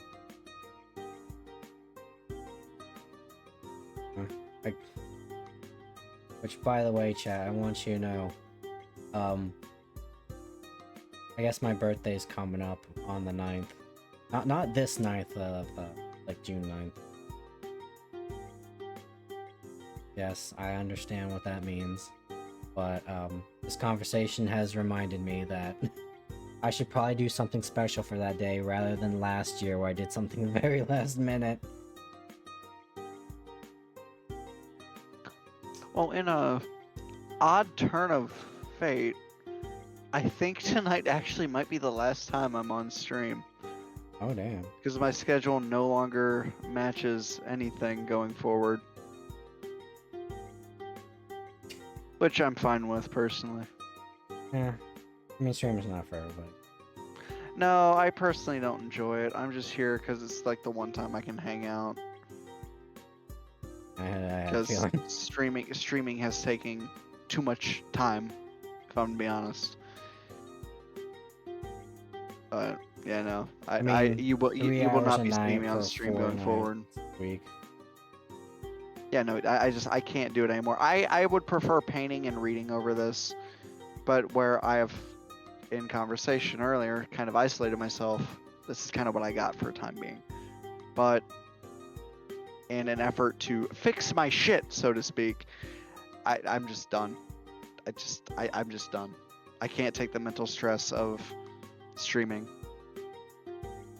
It's not that it's hard. I'm I mean, literally you a just- co-host. It's Yeah, just you just show our up. I'm the one doing like all the tech shit.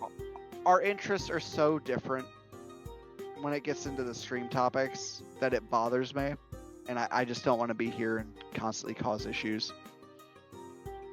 I mean, you're fine. I mean, you know, besides the fact you drop slurs occasionally. I'll keep dropping slurs. That's another good reason why I'm not going to be here. Also, I need to stop speaking like a You almost like did a it, gay. goddammit.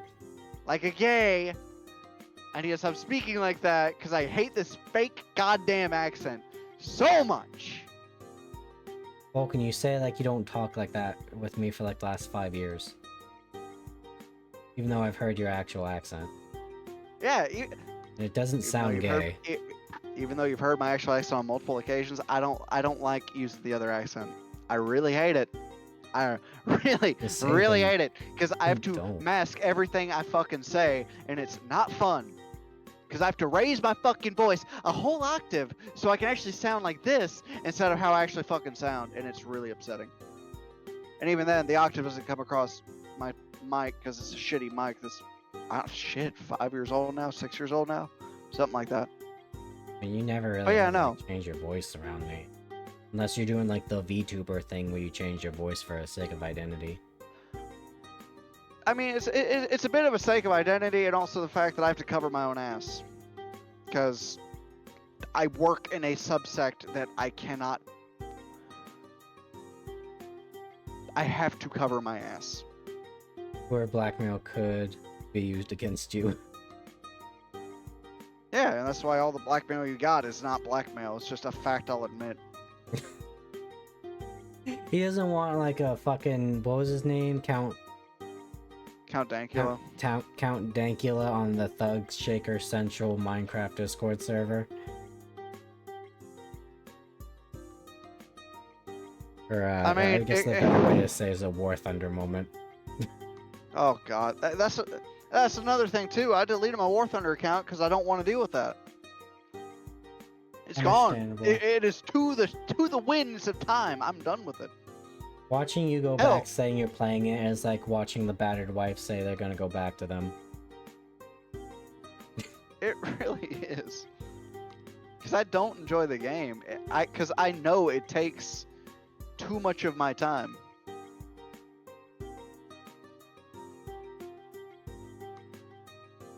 Well, anyways, if that's the case, man, we at least got you that one last Vulcan reaction to the girl with the one eye. And you know what? I'm fine with that being my last appearance on stream. It was always great having you, my friend. On to back to living the arts like God's always intended with me. Like God always intended, threshing wheat and dying of smallpox. More like painting paintings, making music, and being a politician. Oh boy, public servitude. Hey, I'm fine with it. I like it. But that's a dangerous thing. I enjoy it. Yeah, he's a sick man. Listen, What- you've known me long enough. I think it's safe to say I'm a high functioning sociopath at best. Was it they always say like the person most qualified for the job is the one that doesn't want to do it? This man's throbbing out the mouth. He's ready. It's not because I don't want to do it. It's because I enjoy it. It's a pastime to me. Running shit, pastime. Manipulation, pastime. Anything I enjoy that's where the like really, really bad danger comes in. My hobbies feel like a job. My job feels like a hobby. And that in of itself should kind of tell you where my mindset's at going forward. If you ever have me as your nurse or as your healthcare provider, one, you'll be taken care of very well, and two, yeah, vote for me in office. This man's the only one that knows my name here. Yep. And even then, he Now doesn't know my full imagining- name. Know your first and last name. Close enough. The middle name's important. Through that. I mean, you know why I say that. Yeah, I know in your case is fucked. Yeah. Oh, well, I mean, we've been going for about 3 hours and 30 minutes. And it's been a podcast for the past like 2 hours, so. Yeah. But I will say, great game. I don't know how to save it.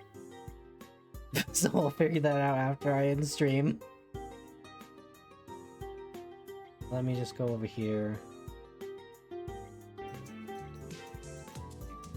Mute the video game so you guys don't get double audio. And that'll be it for tonight's stream. Thank you all so much for stopping by if you did. It was greatly appreciated. If you stuck around to watch, you're a cultured individual. And you have good taste in waifus. I like Sachi, she's adorable. Yeah. Logan, is there anything you want to say before we head out? Be gay, do a crime. Be straight And and if I catch you again, live up to my motto.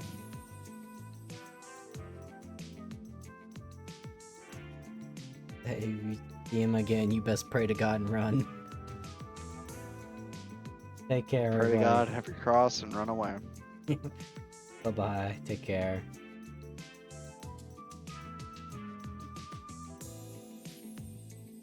I mean, yeah, I'm new here.